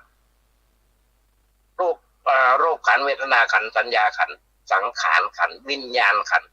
แม่ตาอาจารย์อธิบายหน่อยจะว่าทั้ง5 ตัวนะครับครับจังเรื่องขันธ์5เริ่มตั้งแต่รูปขันธ์รูปขันธ์ครับรูปขันธ์ก็คือตัวของเรานี่แหละร่างกายนี่นะครับร่างกายหูตาแข้งขาศีรษะลำตัวอันนี้คือรูปกายขันธ์นี่แปลว่ากองนะครับกองแห่งรูปกองหนึ่งคือกองแห่งรูปได้แก่ร่างกายของเรานี้ทีนี้กองที่2 3 4 5เป็นกองแห่งนามเป็นกองแห่งนามก็คือเวทนาความรู้สึกสัญญาความจำได้สังขารการปรุงจิตเป็นบุญเป็นบาปนี่นะเป็นบุญและไม่ใช่บุญแล้วก็วิญญาณเป็นตัวรู้ที่อยู่ในจิตที่อยู่ที่หัวใจของเราเนี่ยจิตนี่มันอยู่ที่หัวใจแล้วทีนี้ตัวรู้เนี่ยก็คือเกิดจากจิตนี่เองเรียกว่าวิญญาณกองนี้เป็นกองตัวรู้ตัวจำคือสัญญาตัวปรุงจิตว่าเป็นบุญหรือไม่ใช่บุญเนี่ยเป็นสังขารแล้วก็กองเวทนาคือความรู้สึกนึกคิดต่างๆที่เกิดขึ้นเป็นกองนามครับตัวของเราเนี่ยมันมีรูปกับนามกองรูปก็คือร่างกายนี้กองนามคือเวทนาสัญญาสังขารวิญญาณเพราะฉะนั้นสังขารขันธ์ที่เราเนี่ยเดินได้ไปได้กินได้นอนได้พูดได้เห็นได้นี่นะก็มันเป็นกองแห่งสังขารที่ประกอบขึ้นมาเป็นร่างกายนี้เขาเรียกว่ามันมีธาตุอยู่6 ธาตุนะครับมีธาตุอยู่6 ธาตุ6 ธาตุธาตุที่เป็นรูปก็คือธาตุดินธาตุน้ำธาตุดินธาตุน้ำธาตุลมธาตุไฟอันนี้เป็นรูปมองเห็นลมนี่ที่ก็ถือว่าเป็นรูปเพราะอะไรเพราะว่ามันมองเห็น การเคลื่อนไหวเห็นจากการเคลื่อนไหวธาตุสี่อย่างดินน้ำลมไฟแล้วก็อากาศอากาศธาตุในร่างกายนี้คือช่องว่างอย่างที่ตาเราอยู่เนี่ยที่ฟันอยู่เนี่ยฟันอยู่ในปากใช่ไหมฟันอยู่ในปากอันนี้เขาเรียกว่าเป็นธาตุอากาศธาตุนี่คือช่องว่างที่อยู่ในปากของเราในเบ้าตาเนี่ยในเบ้าตานี่เรียกว่าเป็นอากาศธาตุดวงตาของเราอยู่ในเบ้าตานี้เป็นต้นนะในนี้ตับไตไส้พุงอะไรต่างๆอยู่ข้างในนะเขาเรียกว่ามันเป็นอากาศธาตุทั้งนั้นแหละในท้องของเราเนี่ยในท้องของเราเนี่ยเป็นอากาศธาตุก็คือตับไตไส้พุงทั้งหลายกระเพาะทั้งหลายอยู่ในนี้อยู่ในได้อยู่ในช่องว่างนี้ได้6วิญญาณธาตุครับวิญญาณธาตุก็คือตัวจิตที่เข้ามาปฏิสนธิในร่างกายนี้ที่อยู่ที่หัวใจอยู่ที่หัตถ์ไทยของเราเนี่ยอยู่ที่หัวใจเนี่ยจิตตัวนี้เป็นตัวรู้เรียกว่าวิญญาณธาตุเพราะฉะนั้นในตัวของเรานี่ก็ประกอบด้วยธาตุ6อย่างก็คือดินน้ำลมไฟอากาศและวิญญาณครับเมตตาอาจารย์อธิบายในเรื่องของสัญญาขันธ์สัญญาขันธ์คือสัญญาขันธ์เป็นตัวทุกข์อย่างหนึ่งสมมติที่อย่างเราสองคนอาจารย์ครับคือเราบันทึกไว้แล้วดันลืมเนี่ยอาจารย์ขยับไปขวามืออาจารย์นิดหนึ่งครับอาจารย์ขยับขวามือนิดหนึ่งครับขวามืออาจารย์ครับมันไม่เต็มครับให้เต็มจอครับเดี๋ยวผมหมุนตัวนี้นี่โอเคครับโอเคครับครับคือความจำการลืมความจำกับการลืมเป็นสัญญาขันธ์หรือเปล่าครับการลืมความจำกับความลืมนี่ก็เป็นครับถูกต้องครับเป็นสัญญาขันธ์ครับสัญญาขันธ์เป็นกองแห่งความจดจำทั้งในอดีตในปัจจุบันที่เกิดขึ้นแม้ว่าเป็นอดีตนิดหน่อยผ่านมา1 นาที5 นาทีนี่นะก็เรียกว่าเป็นสัญญาขันธ์ทั้งนั้นผ่านมาเป็นวันเป็นเดือนเป็นปีผ่านมาในชาติก่อนจำได้ว่าชาติก่อนเนี่ยเกิดเป็นอันนั้นเกิดเป็นอันนี้เนี่ยนะความจำเนี่ยเขาเรียกว่าเป็นสัญญาขันธ์ครับคำว่าสัญญาขันธ์เนี่ยอาจารย์ที่ทำให้เป็นตัวทุกข์ของเราที่ทำให้มันเป็นตัวทุกข์ก็เพราะว่ามันไปจำในสิ่งที่เป็นเหตุให้เกิดความไม่สบายใจเช่นไปจำว่าความชั่วความไม่ดีที่ตัวเองทำไว้ในก่อนในเวลาที่ผ่านมาเนี่ยมาจาก2-3 ชั่วโมง2-3 วัน2-3 เดือน2-3 ปีก็ตามเมื่อนึกขึ้นมาได้จดจำในสิ่งที่ตัวเองทำนั้นก็จะเกิดความไม่สบายใจเกิดความทุกข์ขึ้นมาความทุกข์นี่แปลว่าความไม่สบายใจอันนั้นทนเรียกว่าทนได้ยากนี่มีสายเข้ามาครับวันนี้มองครับเจริญพร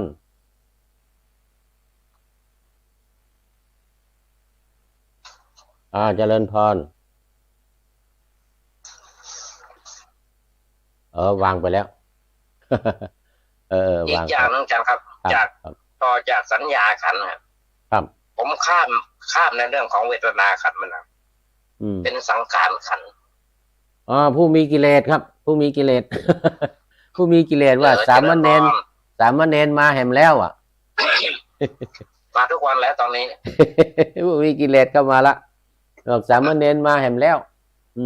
ครับผมตัวรู้รับเป็นตัวทุกข์นี่ว่าตัวรู้เป็นตัวทุกข์ครับผู้มีกิเลสคุณโยมพอใจเฉลยว่าก็คือเรื่องของสัญญานะสัญญาคือตัวสัญญาพอจำได้ไอ้ตัวรู้นี่แหละมันเป็นตัวทุกข์เพราะอะไรเพราะว่าเมื่อจำได้แล้วเนี่ยทีนี้พอรู้ว่าเป็นอะไรเนี่ยครับตรงนี้นะครับมันจะเป็นทุกข์นะครับ มันจะเป็นทุกข์ไม่ว่าจะดีหรือร้ายนะอาจารย์ครับถ้าดีนี่จะเป็นสุข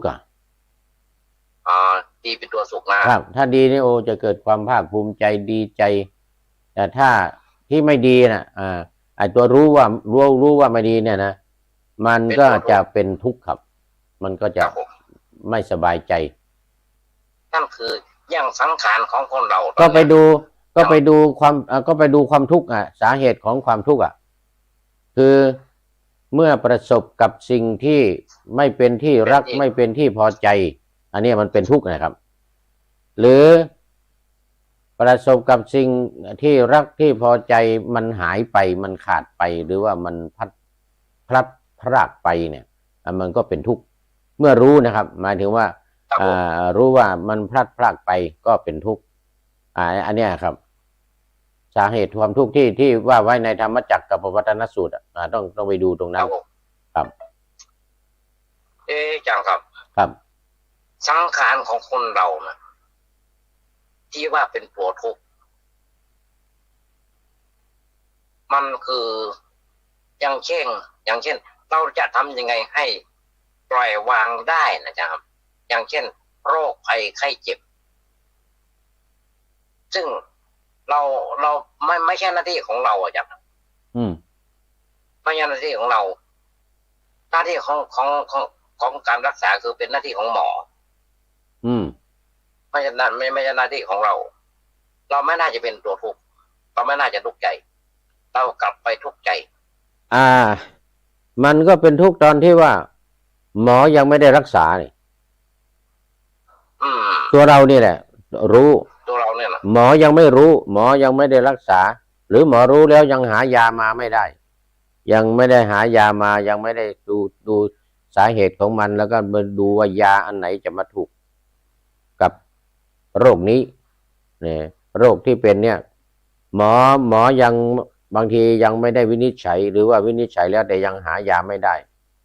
ยังไม่ทันมารักษาความทุกข์มันก็อยู่ที่เราแหละครับเรานี่ก็ต้องทรมานต้องรอคอย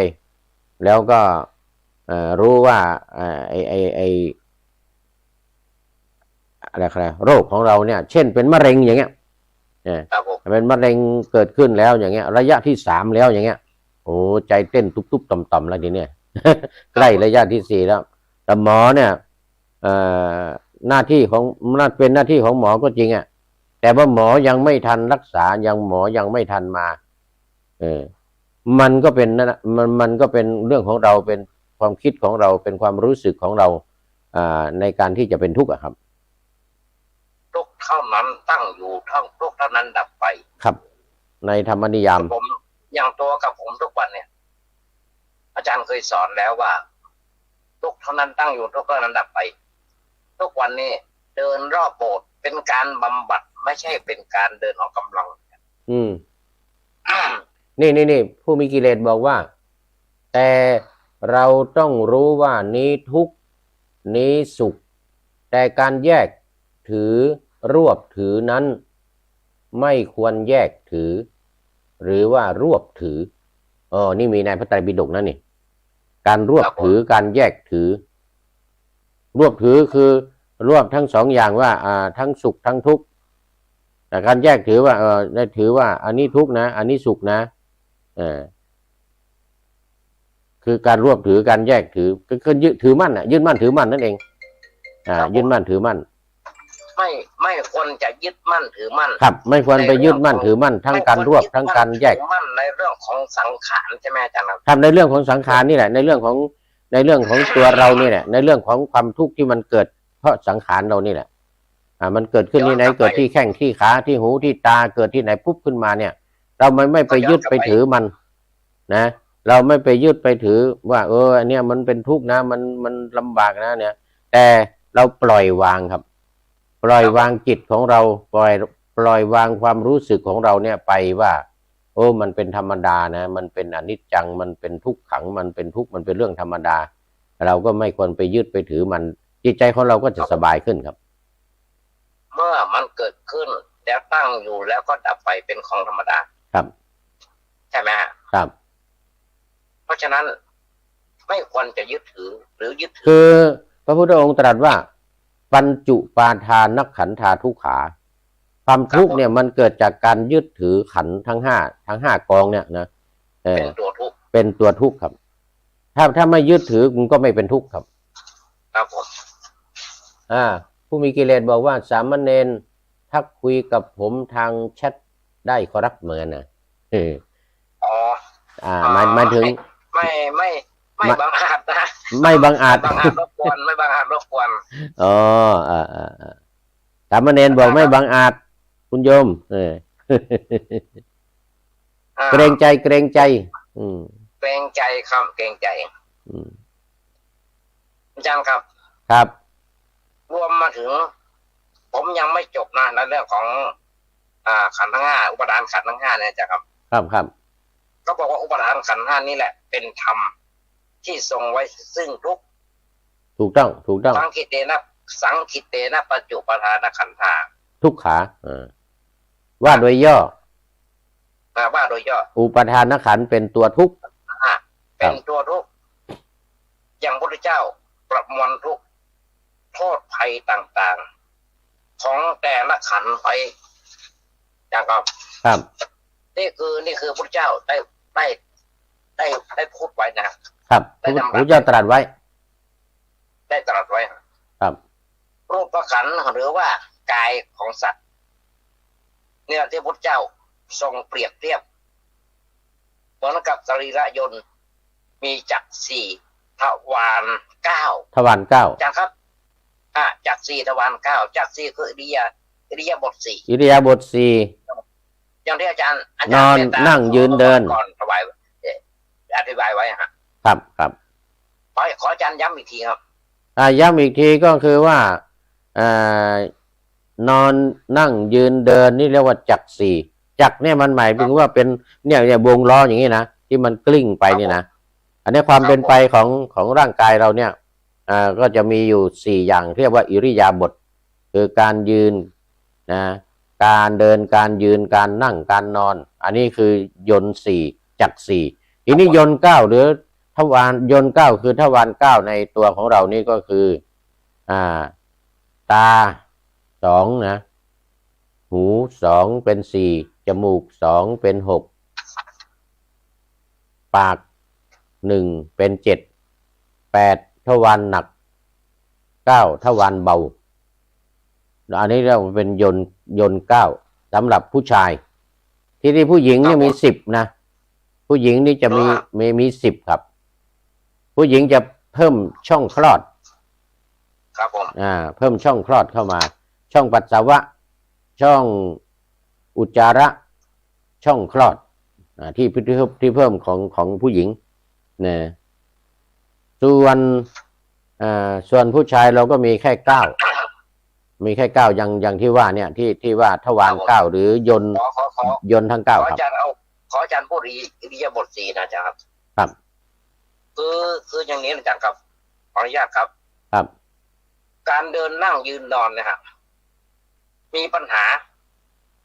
แม้ไม่ใช้งานปล่อยให้มันพักผ่อนนานๆนิ่งๆในอิริยาบถอะไรก็ช่างจะนั่งนานๆจะยืนนานๆจะนอนนานๆก็อยู่ไม่ได้จ้ะครับคืออย่างนี้คืออย่างนี้หมายถึงว่าจะอยู่ในอิริยาบถใดบทหนึ่งนานๆไม่ได้ครับผมมันจะต้องสลับสับเปลี่ยนกันไปคือจะนอนอย่างเดียวเนี่ยไม่ได้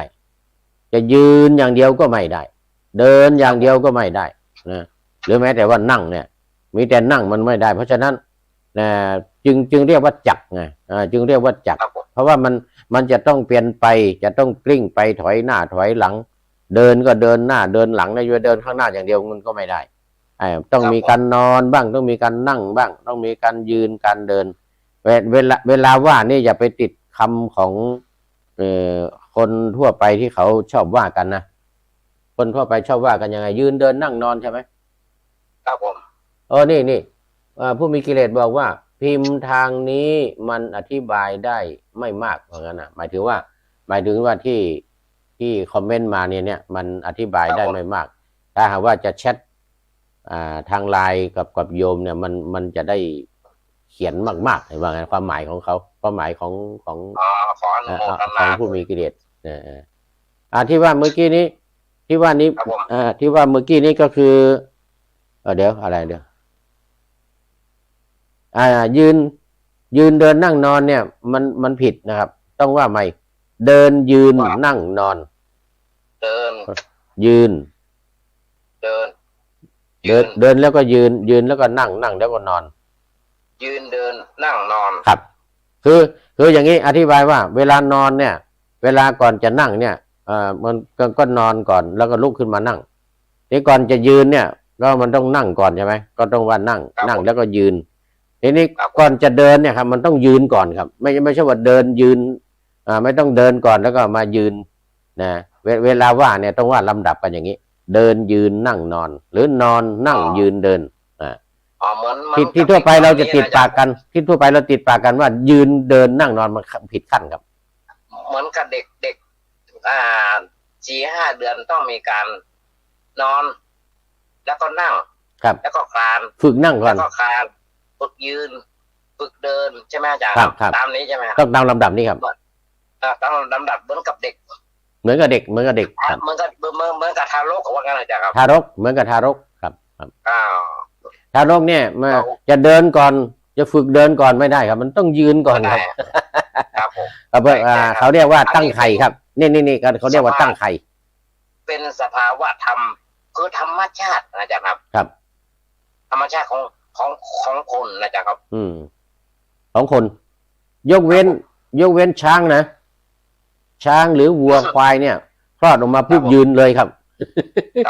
ยืนเลยสัตว์เป็นสัตว์พวกนั้นเป็นสัตว์เดรัจฉานนะจ๊ะครับสัตว์เดรัจฉาน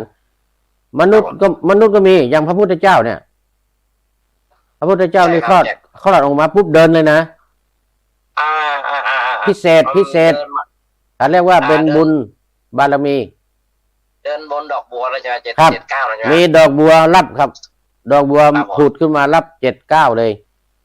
ที่เอามาแปลกันเป็นอริยสัจ7นั่นจะเป็นอาจารย์ไม่ใช่อริยสัจ7ไอดอกบัว7เหล่าดอกบัว7ดอกรับพระบาทของพระพุทธองค์อันนี้ด้วยบารมีด้วยบุญญาบารมีที่ได้สร้างสมมาเป็นเวลา20มาสงไขยยิ่งด้วยกำไรแสนกับจึงจะทำอย่างนี้ได้คลอดออกมาพระพุทธเจ้าคลอดออกมานี่ไม่เหมือนพวกเรานะพวกเรานี่เอาหัวออกก่อนนะเอาหัวออกมาก่อนเสร็จแล้วก็พระพุทธเจ้าเนี่ยเอาเท้าออกก่อนนะแล้วก็ลักษณะการคลอดของพระนางสิริมหามายานี้ก็ยืนคลอดนะมือนี่จับกิ่งไม้กิ่งไทรนะกิ่งต้นไทรนะจับกิ่งไม้แล้วก็คลอดลักษณะยืนคลอดแล้วพระพุทธเจ้าที่เสด็จออกมาจากคันของมารดาเนี่ยไม่ได้เอาหัวออกก่อนเอาเท้าออกมาก่อนครับเพราะอะไรถ้าหัวออกมาก่อนก็หัวก็ชนพื้นนี่ครับผมหัวชนพื้นแต่ทีนี้คลอดออกมาแล้วเอาเท้าออกมาก่อนพอออกมาปุ๊บลงไปเดินเลยเท้าถึงพื้นก่อนเหมือนกับวัวเหมือนควายเหมือนกับช้างม้าเนี่ยออกมาปุ๊บเดินทันทีอันนี้มีคนกล่าวมีคนว่าเหมือนกันว่าไม่เชื่อว่าพระพุทธเจ้าเนี่ยจะออกมาได้ถ้าอย่างนั้นพระพุทธเจ้าก็เหมือนควายว่างั้นนะเมื่อหลายปีมามีคนว่าครับมีครับอาจารย์คนตอนนี้มนุษย์ของเราก็มีลุงของผมเนี่ยใส่ชื่อว่าปิ้นชื่อปิ้นคือเอาเท้ามาก่อนครับเอาเท้าออกก่อนคือกลับเลยฮะคือเอาเท้ามาก่อนนี่เดี๋ยวหน่อยฟังหน่อยผมนี่นะครับผมนี่แม่ผมบอกว่าเอาเท้าออกก่อนนะครับเท้าลงมายันเปลี่ยนชื่อฮะอาจารย์ก็ต้องเปลี่ยนชื่อดิเปลี่ยนว่าไงชื่อปิ้นไม่ครับคือผมเนี่ยแม่บอกว่าแม่ช่างนะแม่ช่างที่เอาผมเกิดนี่นะชื่อ ชื่อดีแม่จันดีเนี่ยนะนู่นบ้านปากคานะผมตอนเป็นเด็กเนี่ยผมก็ไปเยี่ยมไปหาโยมที่เอาผมคลอดนี่นะผมนี่ไปโรงพยาบาลไม่ถึงนะแม่ผมไปถึงที่หมู่บ้านที่ตัวอำเภอไม่ทันไปถึงโรงพยาบาลเอาใส่เกวียนไปนี่นะไปถึงบ้านลุงของผมที่ปากคาเนี่ยแล้วก็เอาตอนกลางคืนเนี่ยก็เกิดปวดท้องแล้วก็ไปเอาเรียกหมอตำแยนะหมอตำแยกลางบ้านนะหมอตำแยนี่มาคือแม่ช่างเนี่ยแม่จันดีเนี่ยมานะแล้วตอนหลังพอผมโตขึ้นผมก็ไปเยี่ยมแต่ที่บ้านแม่จันดีเนี่ยก็แม่จันดีนี่เล่าให้ผมฟังว่าไอ้เองนี่นะเอาเท้าออกว่างั้นนะไม่ได้เอาหัวออกเหมือนคนอื่นลุงของผมอยู่บ้านแม่เต๋าดินนะจ๊ะนะครับลุงของผมอยู่บ้านแม่เต๋าดินวัดประแดงอยู่ที่นั่นแหละเพิ่งเสียไปไม่กี่ปีเนี่ยที่อำเภอแม่ออนแม่เต๋าดินอำเภอแม่ออนครับผมบ้านผมก็อยู่ที่นั่นนะฮะอ๋ออย่างนั้นน่ะบ้านแม่ก็อยู่ที่นั่นครับนี่ผู้มีกิเลสบอกว่าเดินจิตตามรู้ว่ารูปเดินหมายถึงการเดินจงกรมคือการเดินจิตขอเรียนยมผู้มีกิเลสกระผมก็คือธรรมานะคือกำลังศึกษาสูงไปอย่างที่ยมกิเลสพูดอาจารย์ครับยังไม่ถึงอาจารย์ครับยังไม่ถึงไม่ถึงขั้นนะยังไม่ถึงผมยัง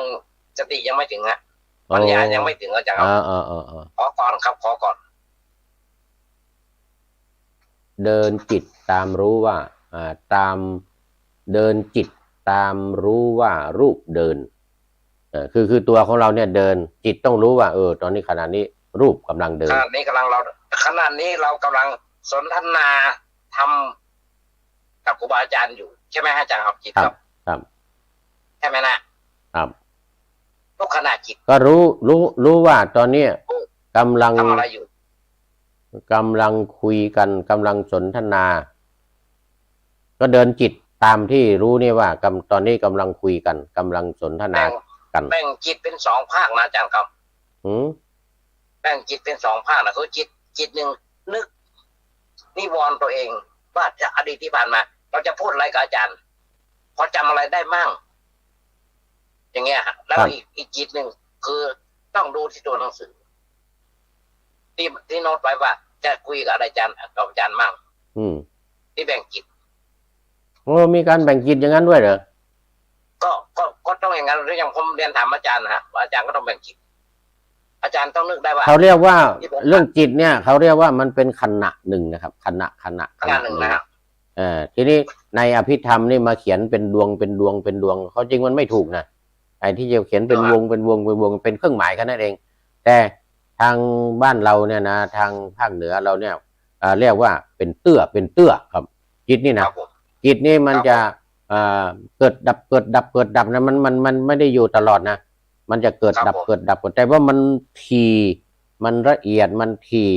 เกิดดับมันไวมันก็เลยเหมือนกับว่าไม่เกิดไม่ดับ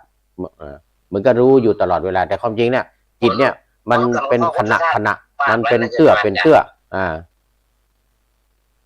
ผู้มีกิเลสบอกว่าเอาแก้วน้ำมา1 ใบแล้วยกไปจิตตามรู้ยกกลับมาจิตตามรู้ทำแบบนี้ซ้ำๆไปทุกวันครับอันนี้เหมือนกับหลวงพ่อหลวงพ่อ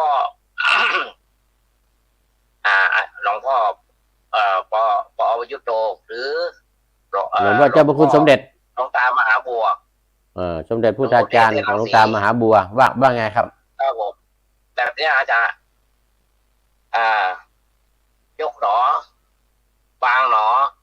ยืนหนอย่างหนอเหมือนกับหลวงพ่ออาจารย์ทองพระธรรมกรอาจารย์หลวงปู่ทองอาจารย์หลวงปู่ทอง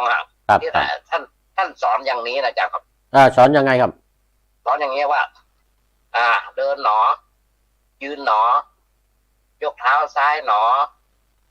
วางหนอยกเท้าขวาหนอวางหนอไงอาจารย์นะครับ ครับ ทุกขณะจิตต้องเป็นแบบนี้ อันนี้เหมือนกับโยมกิเลสพูดคนละสายกันอาจารย์นะพระผู้มีกิเลสนี่เขาบอกว่าเป็นแก้วน้ำนะเอาแก้วน้ำมา1 ใบแล้วก็ยกไปยกมายกไปยกมา จิตก็ตามรู้ว่านี่ยกไปนี่ยกมานี่จิตต้องตามรู้ทุกขณะครับผมตัวตามรู้ทุกขณะเราปูทองพูดนะครับเมื่อเราปูทองสอนเจริญสมาธิอาจารย์การเดินการเดินครับครับผมรู้มันมีอยู่6 ระยะครับ ที่หลวงปู่สอนครับผมมีอยู่6 ระยะก็คือ1ยกหนอเหยียบหนอ2ขวาย่างหนอซ้ายย่างหนอขวาย่างหนอซ้ายย่างหนอก่อนนี่เป็นระยะที่1ขวาย่างหนอซ้ายย่างหนอแล้วก็อันที่2ยกหนอเหยียบหนออันที่3ยกหนอย่างหนอเหยียบหนออันที่4ยกหนอย่างหนอลงหนอเหยียบหนออันที่4นะอันที่5ยกส้นหนอแล้วก็ยกปลายเท้าขึ้นยกหนอแล้วก็ย่างไปเป็น3ย่างหนอลงหนอเป็น4เหยียบหนอเป็น5อันนี้เป็น5 ระยะระยะสุดท้ายที่6ยกส้นหนอยกหนอคือยกปลายเท้าขึ้นย่างหนอคือก้าวไปลงหนอคือเอาลงแต่ยังไม่ถูกอันที่5คือถูกหนอปลายเท้าถูกอันที่6กดหนอส้นเท้าลงครับอันนี้ที่หลวงปู่ทองสอนครับอันนี้หลวงปู่ทองก็สอนแบบนี้อาจารย์ครับแบบนี้ก็สอนตามคัมภีร์วิสุทธิมรรคที่หลวงพ่อพุทธโฆษาจารย์เขียนไว้ในหนังสือวิสุทธิมรรคครับ6 ระยะนี่นะ6 ระยะครับผมก็มีตั้ง49 อย่างใช่ไหมจ๊ะอาจารย์ไม่ผิดหมายถึงอะไรครับปัจจุบันเนี่ยเจริญสมาธินะครับครับถ้าจำผิด49 อย่างใช่ไหมฮะหมายถึงอะไร49ครับอย่างหน่อยการภาวนาเนี่ยการภาวนาอย่างพุทโธหายใจเข้าออกหายใจอะไรเนี่ย40ครับ40 หรือ 49สมถกรรมฐานนี่40ครับ40อย่างผมจำไม่ได้40 วิธี40 วิธีเป็นสมถกรรมฐานถ้าเป็นวิปัสสนานี่ก็73ครับวิปัสสนา73แต่สมถะ40ครับมีพุทโธเป็นต้นพุทธานุสตินี่นะแล้วก็ไปจนถึงสุดท้ายก็คือจตุธาตุวัฏฐานะคือกำหนดธาตุ4เนี่ยว่าเป็น1มารวมกันไม่ใช่ตัวตนเป็นอนัตตาอันนี้คือจตุธาตุวัฏฐานะนี่เป็นข้อที่40ตัวหนึ่งนะครับที่เราควรจะเป็นตัวทุกตัวหนึ่งนะอาจารย์ครับครับอันนั้นเป็นสภาวะครับสภาวะทุกเป็นสภาวะนี่ผู้มีกิเลสสภาวะธรรมนะนี่ผู้มีกิเลสบอกว่าจิตตามรู้ไม่ต้องว่าก็ได้เมื่อเริ่มต้นคือเพียงแต่รู้คือไม่ต้องว่าหนอนี่ก็ได้ไม่ว่ายกหนอย่างหนอถูกหนอเพียงแต่รู้ว่าอันนี้ในพระไตรปิฎกนะในพระไตรปิฎกกูบอกไว้ว่าเดินก็รู้ว่าเดินนั่งก็รู้ว่านั่งนอนก็รู้ว่านอนยืนก็รู้ว่ายืนอันนี้คือต้นบัญญัติจริงๆที่พระพุทธเจ้าตรัสไว้ในพระไตรปิฎกแต่การพูดหนอการพูดยกย่างเหยียบอะไรเหล่านี้มันเพิ่มเติมเข้ามาทีหลังในคัมภีร์ชั้นอัตถกถาคือหลวงปู่ทองไม่ได้บอกว่าพูดนะอาจารย์ครับให้อยู่ในจิตให้อยู่ในจิตให้ดูในจิตหมายถึงว่าเวลายกย่างเหยียบเนี่ยว่านี่คือว่าในใจว่าในใจว่าในจิตว่าในใจไม่ต้องว่าเสียงดังครับผมแต่ว่าที่ผมว่าเนี่ยที่ผู้มีกิเลสว่ามานี่เป็นตามพระไตรปิฎกครับ ที่ต้นจริงๆที่พระพุทธองค์ตรัสไว้อันนั้นคือเข้าไปเข้าขั้นแล้วนะจ๊ะครับนะนั่นคือเข้าขั้นขึ้นข้ามขั้นไปแล้วอย่างผมนี่กำลังเริ่มต้นนะจ๊ะอ๋อหมายถึงว่าไอตัวเนี้ยไม่ได้ข้ามหมายถึงว่าเป็นการปฏิบัติอีกขั้นหนึ่งเลยไม่ใช่อีกขั้นหนึ่งเป็นขั้นต้นเลยครับเป็นเริ่มต้นเลยเป็นอย่างมีอย่างเดียวเลยที่พระพุทธเจ้าตรัสในพระไตรปิฎกมีอย่างเดียวนี่เลยอย่างที่ผู้มีกิเลสว่าเนี่ยคือเพียงแต่รู้นะเพียงแต่รู้ว่าโอ้ตอนนี้เรากำลังย่างนะตอนนี้เรากำลังเดินนะตอนนี้เรากำลังยืนนะอย่างเงี้ยอันนี้คือที่มาในพระไตรปิฎกครับในมหาสติปัฏฐานสูตรต้องอนุโมทนากับโยมกิเลสผู้มีกิเลสโอ้นี่เขาเอาเป๊ะเลยครับเอาเป๊ะตามพุทธดำรัสตามที่พุทธองค์ตรัสไว้เลยอาจารย์ครับสำหรับวันนี้นะอาจารย์ครับในเรื่องของที่ผมบอกเนี่ยในเรื่องของชีวิตคือตัวรูปมาถึงบทที่2คือรูปขันธ์ธาตุอะไรพวกนี้นะครับขอวางไว้แค่นี้ก่อนอาจารย์ครับแต่ขอวางอาจารย์ฝากอาจารย์วันนี้แค่นี้ก่อนครับขออาจารย์พูดในเรื่องของที่ติดกับญาติโยมเมื่อวานเรื่องของพระที่ทะเลาะกันในสมัยครั้งพุทธกาลครับอ๋อเมืองโกสัมพีเวลาเหลือ10 นาทีครับ10 นาทีได้เลยครับได้เลยตอนนี้มองจังครับขอให้ละเอียดด้วยครับคือเป็นอย่างนี้เรื่องของพระที่ทะเลาะกันเมืองโกสัมพีพระพุทธองค์ทรงห้ามก็ไม่หยุดจนต้องเสด็จหนีไปอยู่ในป่าเนี่ยเริ่มเรื่องมันก็คือพระฝ่ายธรรมกถึกมันจะมี2อย่างนะพระเรานี่นะคือฝ่ายธรรมกถึกคือฝ่ายแสดงธรรมผู้ที่เก่งในการเทศน์การบรรยาย2วินัยธรพระวินัยธรนี่คือผู้ที่ทรงจำพระวินัยได้ดีได้แม่นยำเก่งเรื่องวินัยเหมือนพระอุบารีที่ตอบปัญหาในการทำสังคายนาครั้งที่1เนี่ยนะคือผู้ที่เก่งบาลีเรียกว่าพระวินัยธรแล้วก็พระธรรมกถึกทีนี้พระธรรมกถึกเนี่ยมีวันหนึ่งก็ไปเข้าห้องน้ำห้องน้ำในอินเดียนะสมัยก่อนนะมันเป็นห้องน้ำเขาเรียกว่ามันขุดดินแล้วก็เอาไม้วางเนี่ยเอาไม้วางปากหลุมนี่นะขุดดินเอาไม้วางปากหลุมนี่แล้วก็ทำฝาอะไรกั้นบังข้างหน้าข้างหลังมีประตูเข้าไปปิดแต่แล้วก็เวลาเข้าไปเนี่ย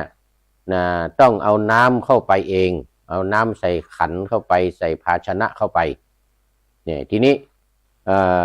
พระธรรมกถึกเนี่ยเข้าห้องน้ำไปแล้วเหลือน้ำไว้หมายถึงว่าใช้น้ำแล้วเนี่ยเอาน้ำเข้าไปด้วยแล้วก็ใช้แล้วก็เหลือน้ำค้างไว้ในภาชนะที่ถือเข้าไปนั่นนิดหน่อยนะเหลือน้ำไว้นิดหน่อยเพราะในวินัยบัญญัติไว้แล้วว่าไม่ให้เหลือน้ำไว้เพราะว่ามันจะเป็นเหตุให้เกิดตัวยุงน้ำเนี่ยนะเวลายุงเข้าไปไข่แล้วมันก็จะเกิดยุงขึ้นแล้วยุงก็เวลาเข้าไปนั่งยุงอยู่ในนั่นมันก็จะกัดมันจะต่อยกัดก้นคนก็ไม่นั่งเลยนะอันนี้เป็นอย่างนั้นมีสาเหตุมันเป็นอย่างนั้น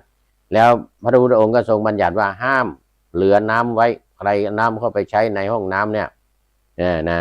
ก็ห้ามเหลือน้ำไว้แต่พระธรรมกถึกเนี่ยท่านเหลือน้ำไว้ครับพอออกมาแล้วตอนหลังพระวิ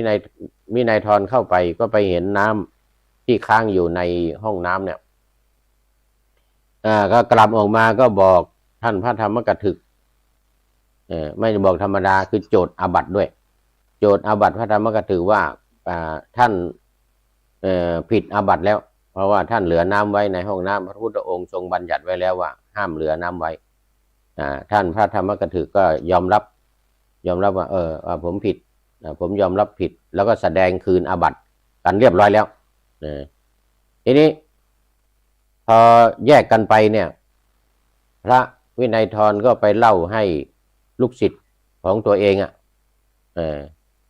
ลูกศิษย์ให้ตัวเองฟังลูกศิษย์ก็ไปพูดต่อกันไปพูดกับลูกศิษย์ของฝ่ายพระ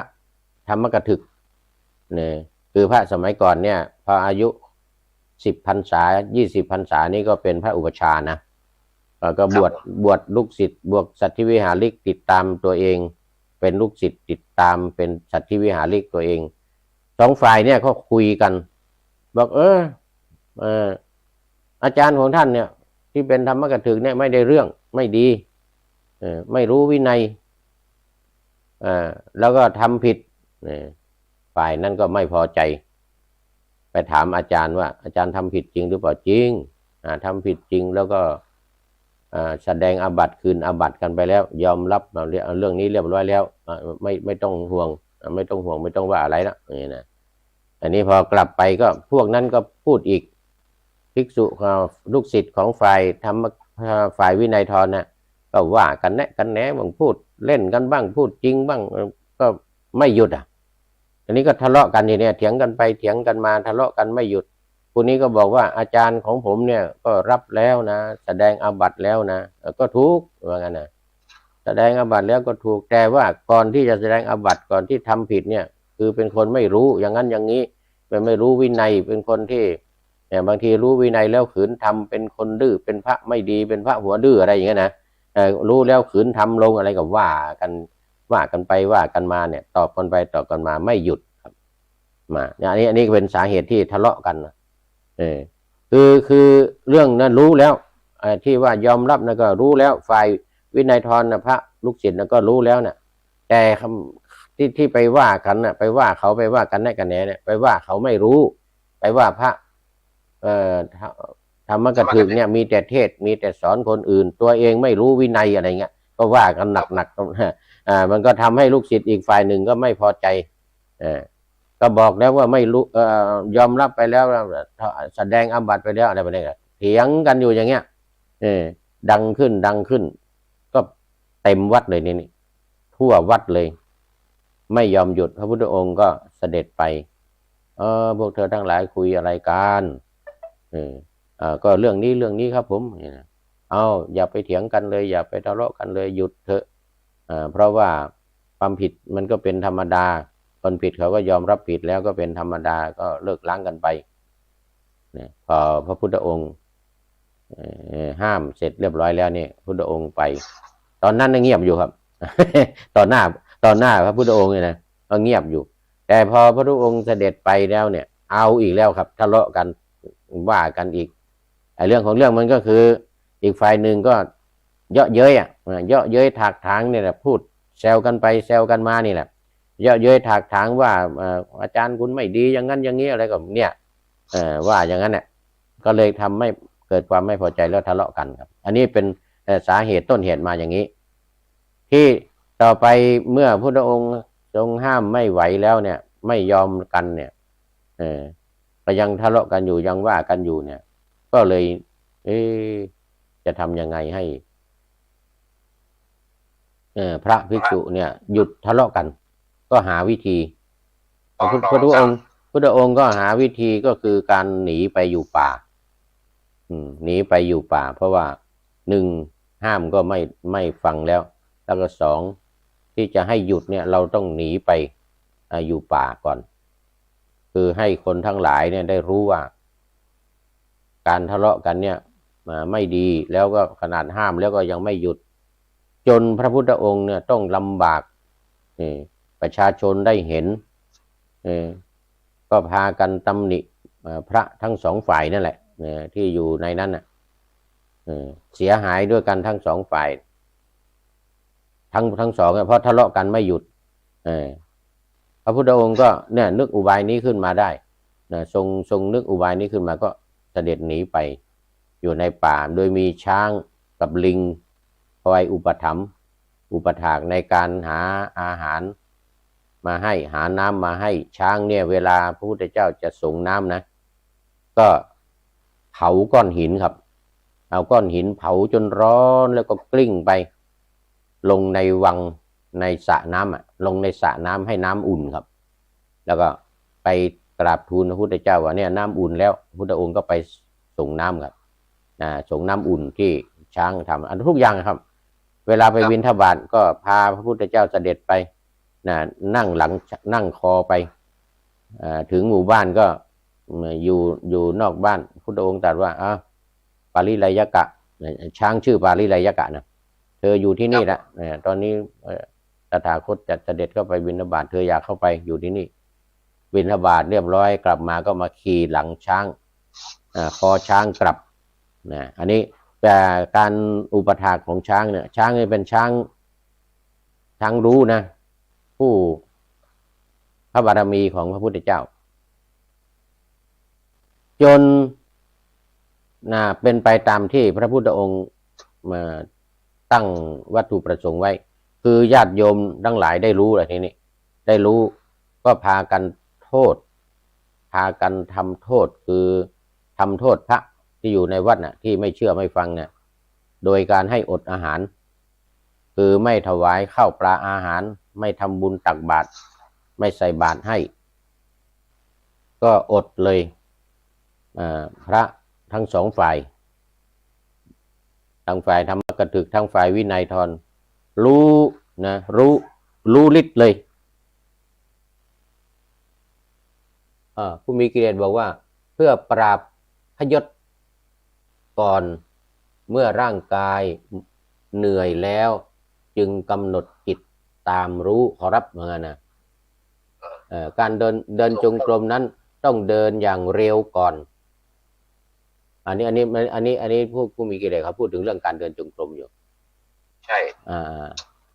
ก็ขอบคุณมากนะที่แนะนำในเรื่องการในเรื่องการเดินขอบคุณโยมคือการเขาบอกว่าการเดินเนี่ยต้องเดินเร็วก่อนแต่แล้วก็เดินช้าทีหลังเพื่อให้มันเหนื่อยว่างั้นเพื่อให้มันเหนื่อยถูกต้องผมเคยได้สอนแบบได้รับการสอนแบบนี้เหมือนกันครับมาต่อพอชาวบ้านมารู้ก็พากันไม่ใส่บาตรไม่ทำบุญไม่ให้อดอาหาร3 เดือนครับในฤดูการเข้าพรรษา3 เดือนกินแต่เกลือครับเอาเกลือใส่เอาเกลือไว้เนี่ยมันเก็บได้นะเกลือนี่มันเก็บได้อย่างอื่นเก็บไม่ได้เอามาต้มน้ำก็เอาเกลือใส่ก็กินน้ำเกลือ ตลอด3 เดือนพอออกพรรษาแล้วจึงไปที่เชตวันไปตามหาพระพุทธเจ้านึกเขายังไม่รู้นะไม่รู้ว่าพระพุทธเจ้าอยู่ในป่านะนึกว่าพระพุทธเจ้าอยู่เชตวันก็ตามไปที่เชตวันคงยังไม่จบวันนี้อาจารย์ครับหมดเวลาเหรอเวลาอาจารย์ครับ คงยังไม่จบอ่ะขออาจารย์ขอจบไปด้วยว่าแต่ยังไม่จบนะอาจารย์ครับครับยังมีจะเรียนถามอาจารย์อีกเยอะเลยว่าคือในเรื่องของช้างตัวนี้กับลิงตัวนี้ครับทั้งคู่เนี่ยอดีตชาติและก็ชื่ออะไรเป็นยังไงอดีตชาตินะครับเป็นอะไรมาครับมาจากไหนนะครับขออาจารย์จดไว้แล้วครับครับประวัติของช้างช้างกับลิงครับช้างกับลิงครับผมจำไม่ได้นะครับผมเคยอ่านผ่านๆแล้วจำไม่ได้นานหลายปีแล้วครับเดี๋ยววันให้พรกับญาติโยมนะครับอาจารย์วันต่อไปนะตอนนี้กี่วันต่อไปครับโมงกี่ยาม10 โมงที่นี่10:08 นาทีครับขอบคุณนี่5 โมง 8 นาทีใช่ที่เมืองไทย5:08 นาทีครับผมขออาจารย์ให้พรครับขอบคุณสามเณรและผู้มีกิเลสและญาติโยมทุกท่านที่เข้ามาในรายการแล้วขออำนวยอวยพรให้ทุกท่านมีความสุขกายสบายใจปรารถนาสิ่งใดอันเป็นไปโดยชอบประกอบด้วยธรรมก็ขอให้พลันสำเร็จในที่ทุกสถานในการทุกเมื่อเทินครับสาธุครับโมทนาวันนี้ก็มีหลายเรื่องหลายราวในเบื้องแรกก็ได้พูดถึงก่อนที่สามเณรเข้ามาพูดถึงเรื่องของวินัยที่ค้างไว้เมื่อวันก่อนนู้นผู้มีกิเลสก็ได้ส่งข้อมูลเกี่ยวกับการบัญญัติวินัยมาว่ามาได้ถึงอนุบัญญัติบัญญัติแล้วก็อนุบัญญัติแล้วก็มาข้อที่ การอนุบัญญัติในสิ่งที่3 อย่างการต้องอาบัติเดิมแต่อาการอื่นต้องอาบัติเดิมแต่ว่า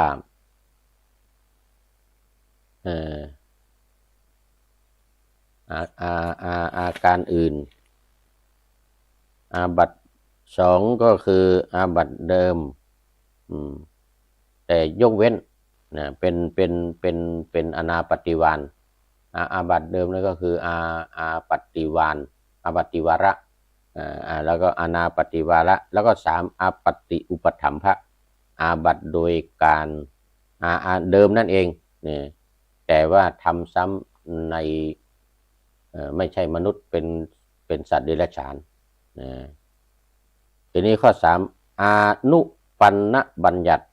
คือบัญญัติเมื่อยังไม่เกิดขึ้น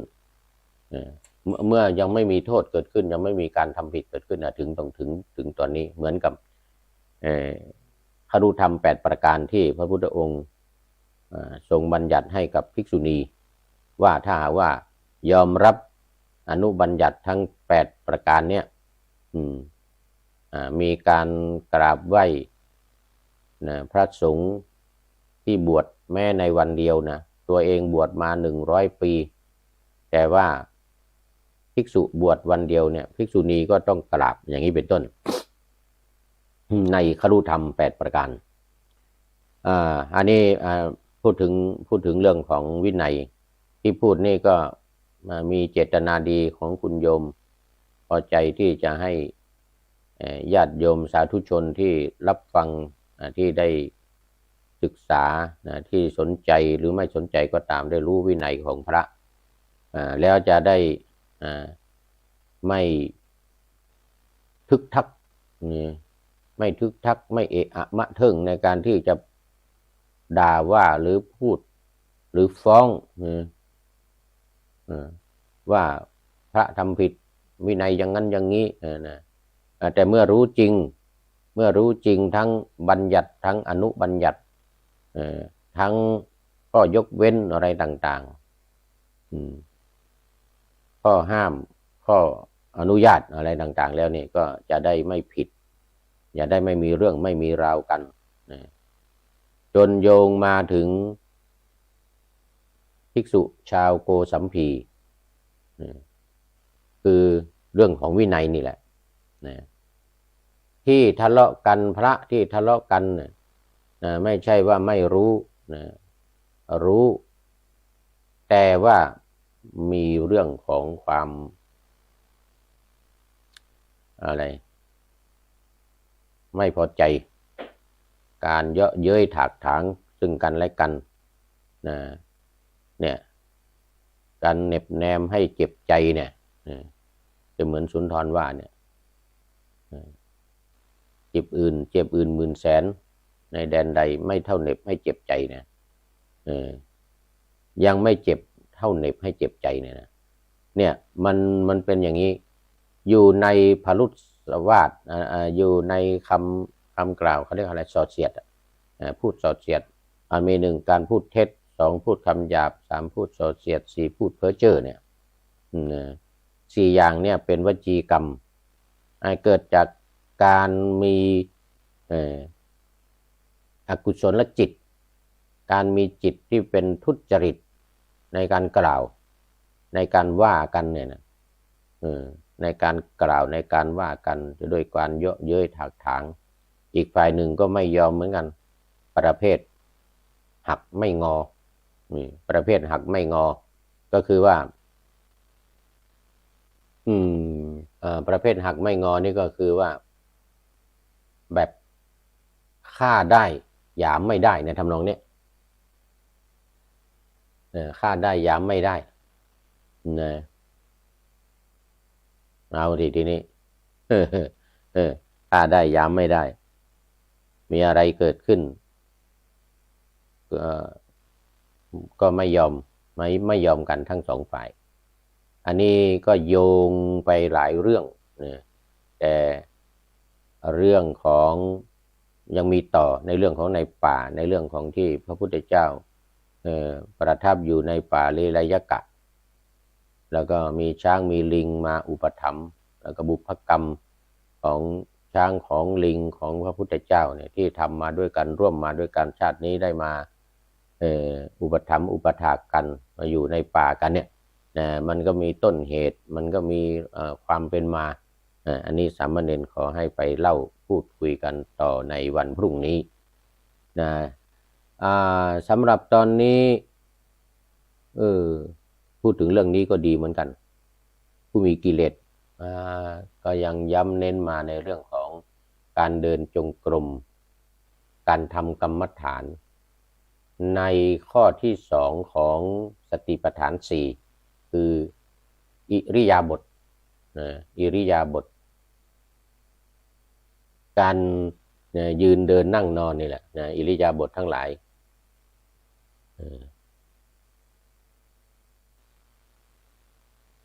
ที่ว่าต้องว่านอนนั่งยืนเดินต้องว่านอนนั่งยืนเดิน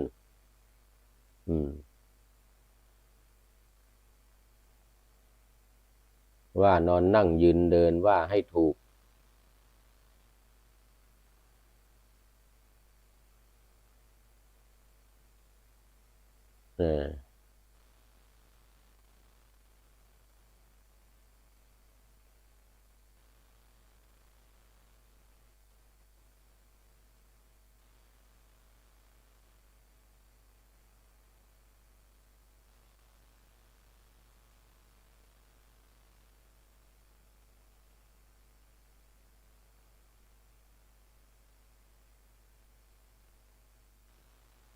ตอนนี้ยังไม่มี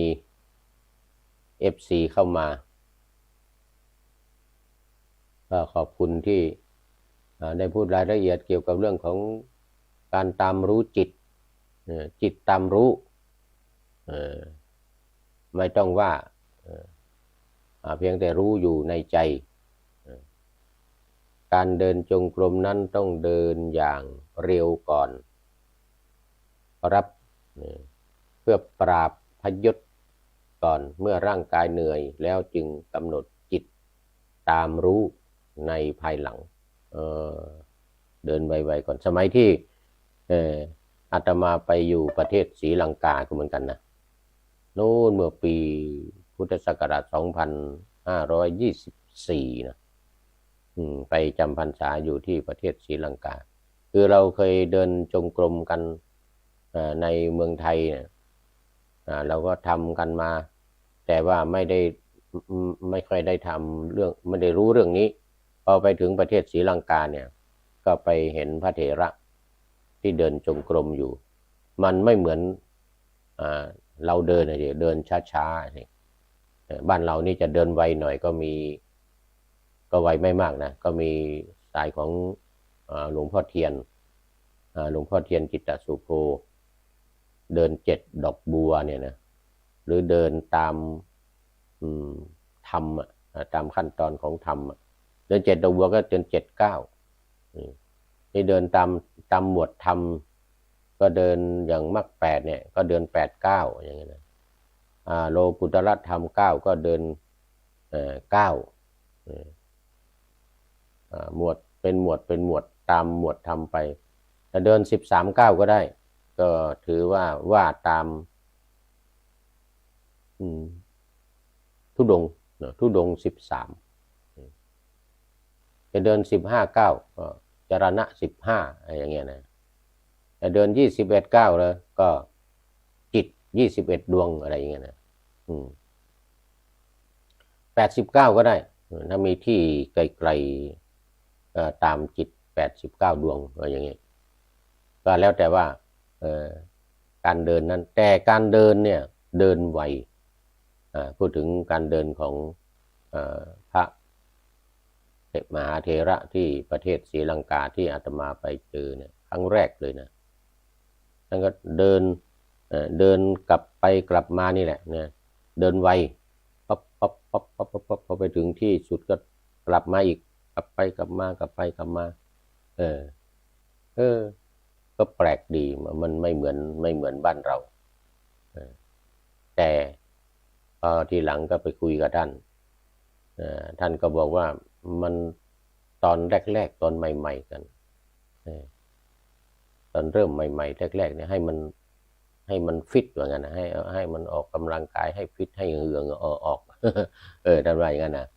อันนี้ตอนหลังมาก็เดี๋ยวตอนหลังเราก็ค่อยเดินช้าๆกำหนดตามรู้ว่าเราเดินในภายหลังขณะที่เดินไวนั่นก็ไม่ใช่ไปกำหนดนะกำหนดอยู่เหมือนกันกำหนดตามรู้ว่าเราเดินตามวินัยตามพระไตรปิฎกสติปัฏฐานสูตรในมหาสติปัฏฐานสูตรที่ว่าไว้คัจฉันโตวาปชานาติเนี่ยเมื่อเดินก็ย่อมรู้ว่าขณะนี้กำลังเดินแต่ว่าจะเดินไวเดินช้านั่นขึ้นอยู่กับเหตุการณ์ขึ้นอยู่กับความต้องการนี่อย่างนี้จะปราบพยศอย่างที่ว่านี่ก็เดินเร็วก่อนให้เหนื่อยอันนี้ก็อาจจะเดินช้าๆหรือไม่ก็ลงนั่งเลยเพราะความเหนื่อยลงนั่งเลยอย่างเงี้ยเปลี่ยนอิริยาบถจากการเดินก็มาเป็นการนั่งอันนี้ก็ตามอัธยาศัยเป็นสมถกรรมฐานเหมือนที่สามเณรถามเมื่อกี้นี้ว่ามี49เนี่ยคนจริงก็40ของสมถกรรมฐานนี่40อย่างวิปัสสนากรรมฐาน73อย่าง73ข้อ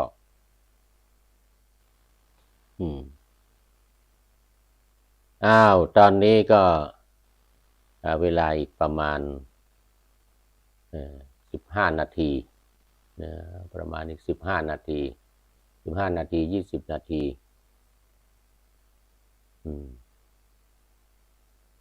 ท่านผู้ชมท่านใดมี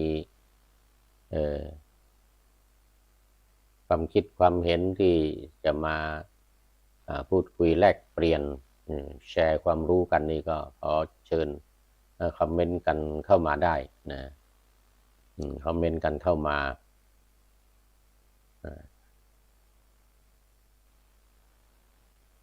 มีไหนหมดละ FC ทั้งหลาย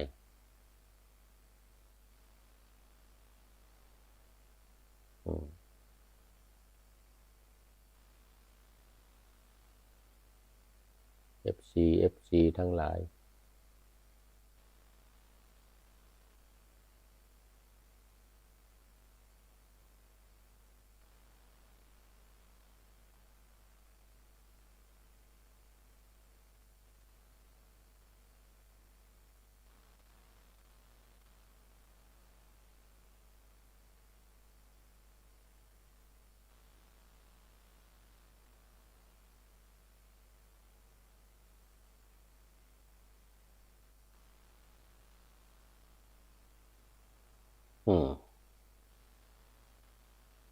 FC ทั้งหลายเข้ามากันได้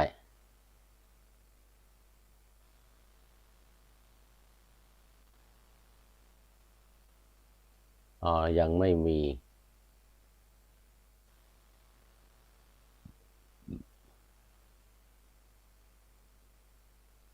วันนี้ก็พูดถึงเรื่องของการปฏิบัติธรรมโดยเฉพาะจะเน้นในเรื่องของจิตในเรื่องของจิตเรื่องของใจเหมือนพระเดชพระคุณหลวงพ่อพระโพธิญาณเถระหรือหลวงพ่อหลวงปู่ชาอย่างในอังกฤษนี่ก็มี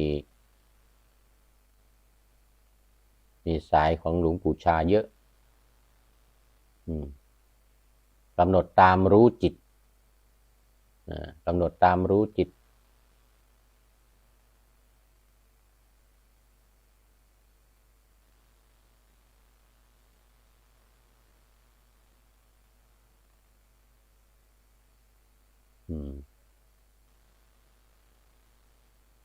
สำหรับท่านผู้ชมก็เคาะหน้าจอลงได้นะID LineเฟซID Lineทั้งเฟซทั้ง Line แล้วก็เบอร์โทรศัพท์แต่ขออภัยโทรศัพท์โทรไม่ได้ตอนนี้ไม่มีเจ้าหน้าที่อยู่สถานี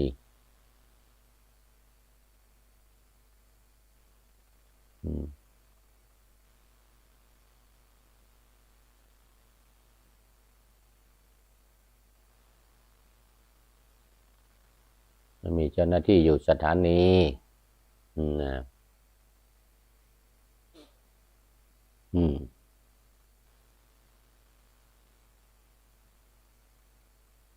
แล้วเหลือประมาณ15 นาทีตอนนี้สรุปเนื้อหาสาระ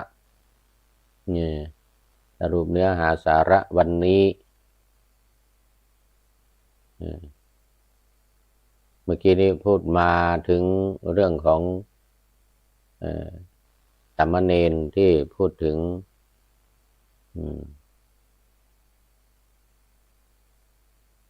ขันธ์ห้านี้เป็นหนึ่งในอารมณ์73 ข้อของการปฏิบัติวิปัสสนาการปฏิบัติสายตรงการปฏิบัติของเรานี่มีอยู่2 สายตามหลักที่มาในพระไตรปิฎกคือ1สมถกรรมฐาน2วิปัสสนากรรมฐานอันนี้สายสมถกรรมฐานเนี่ยก็เรียกว่ามันเป็นสายอ้อมสายใจเย็นสายแผ่นดินเย็นส่วนสายวิปัสสนานี่เขาเรียกว่า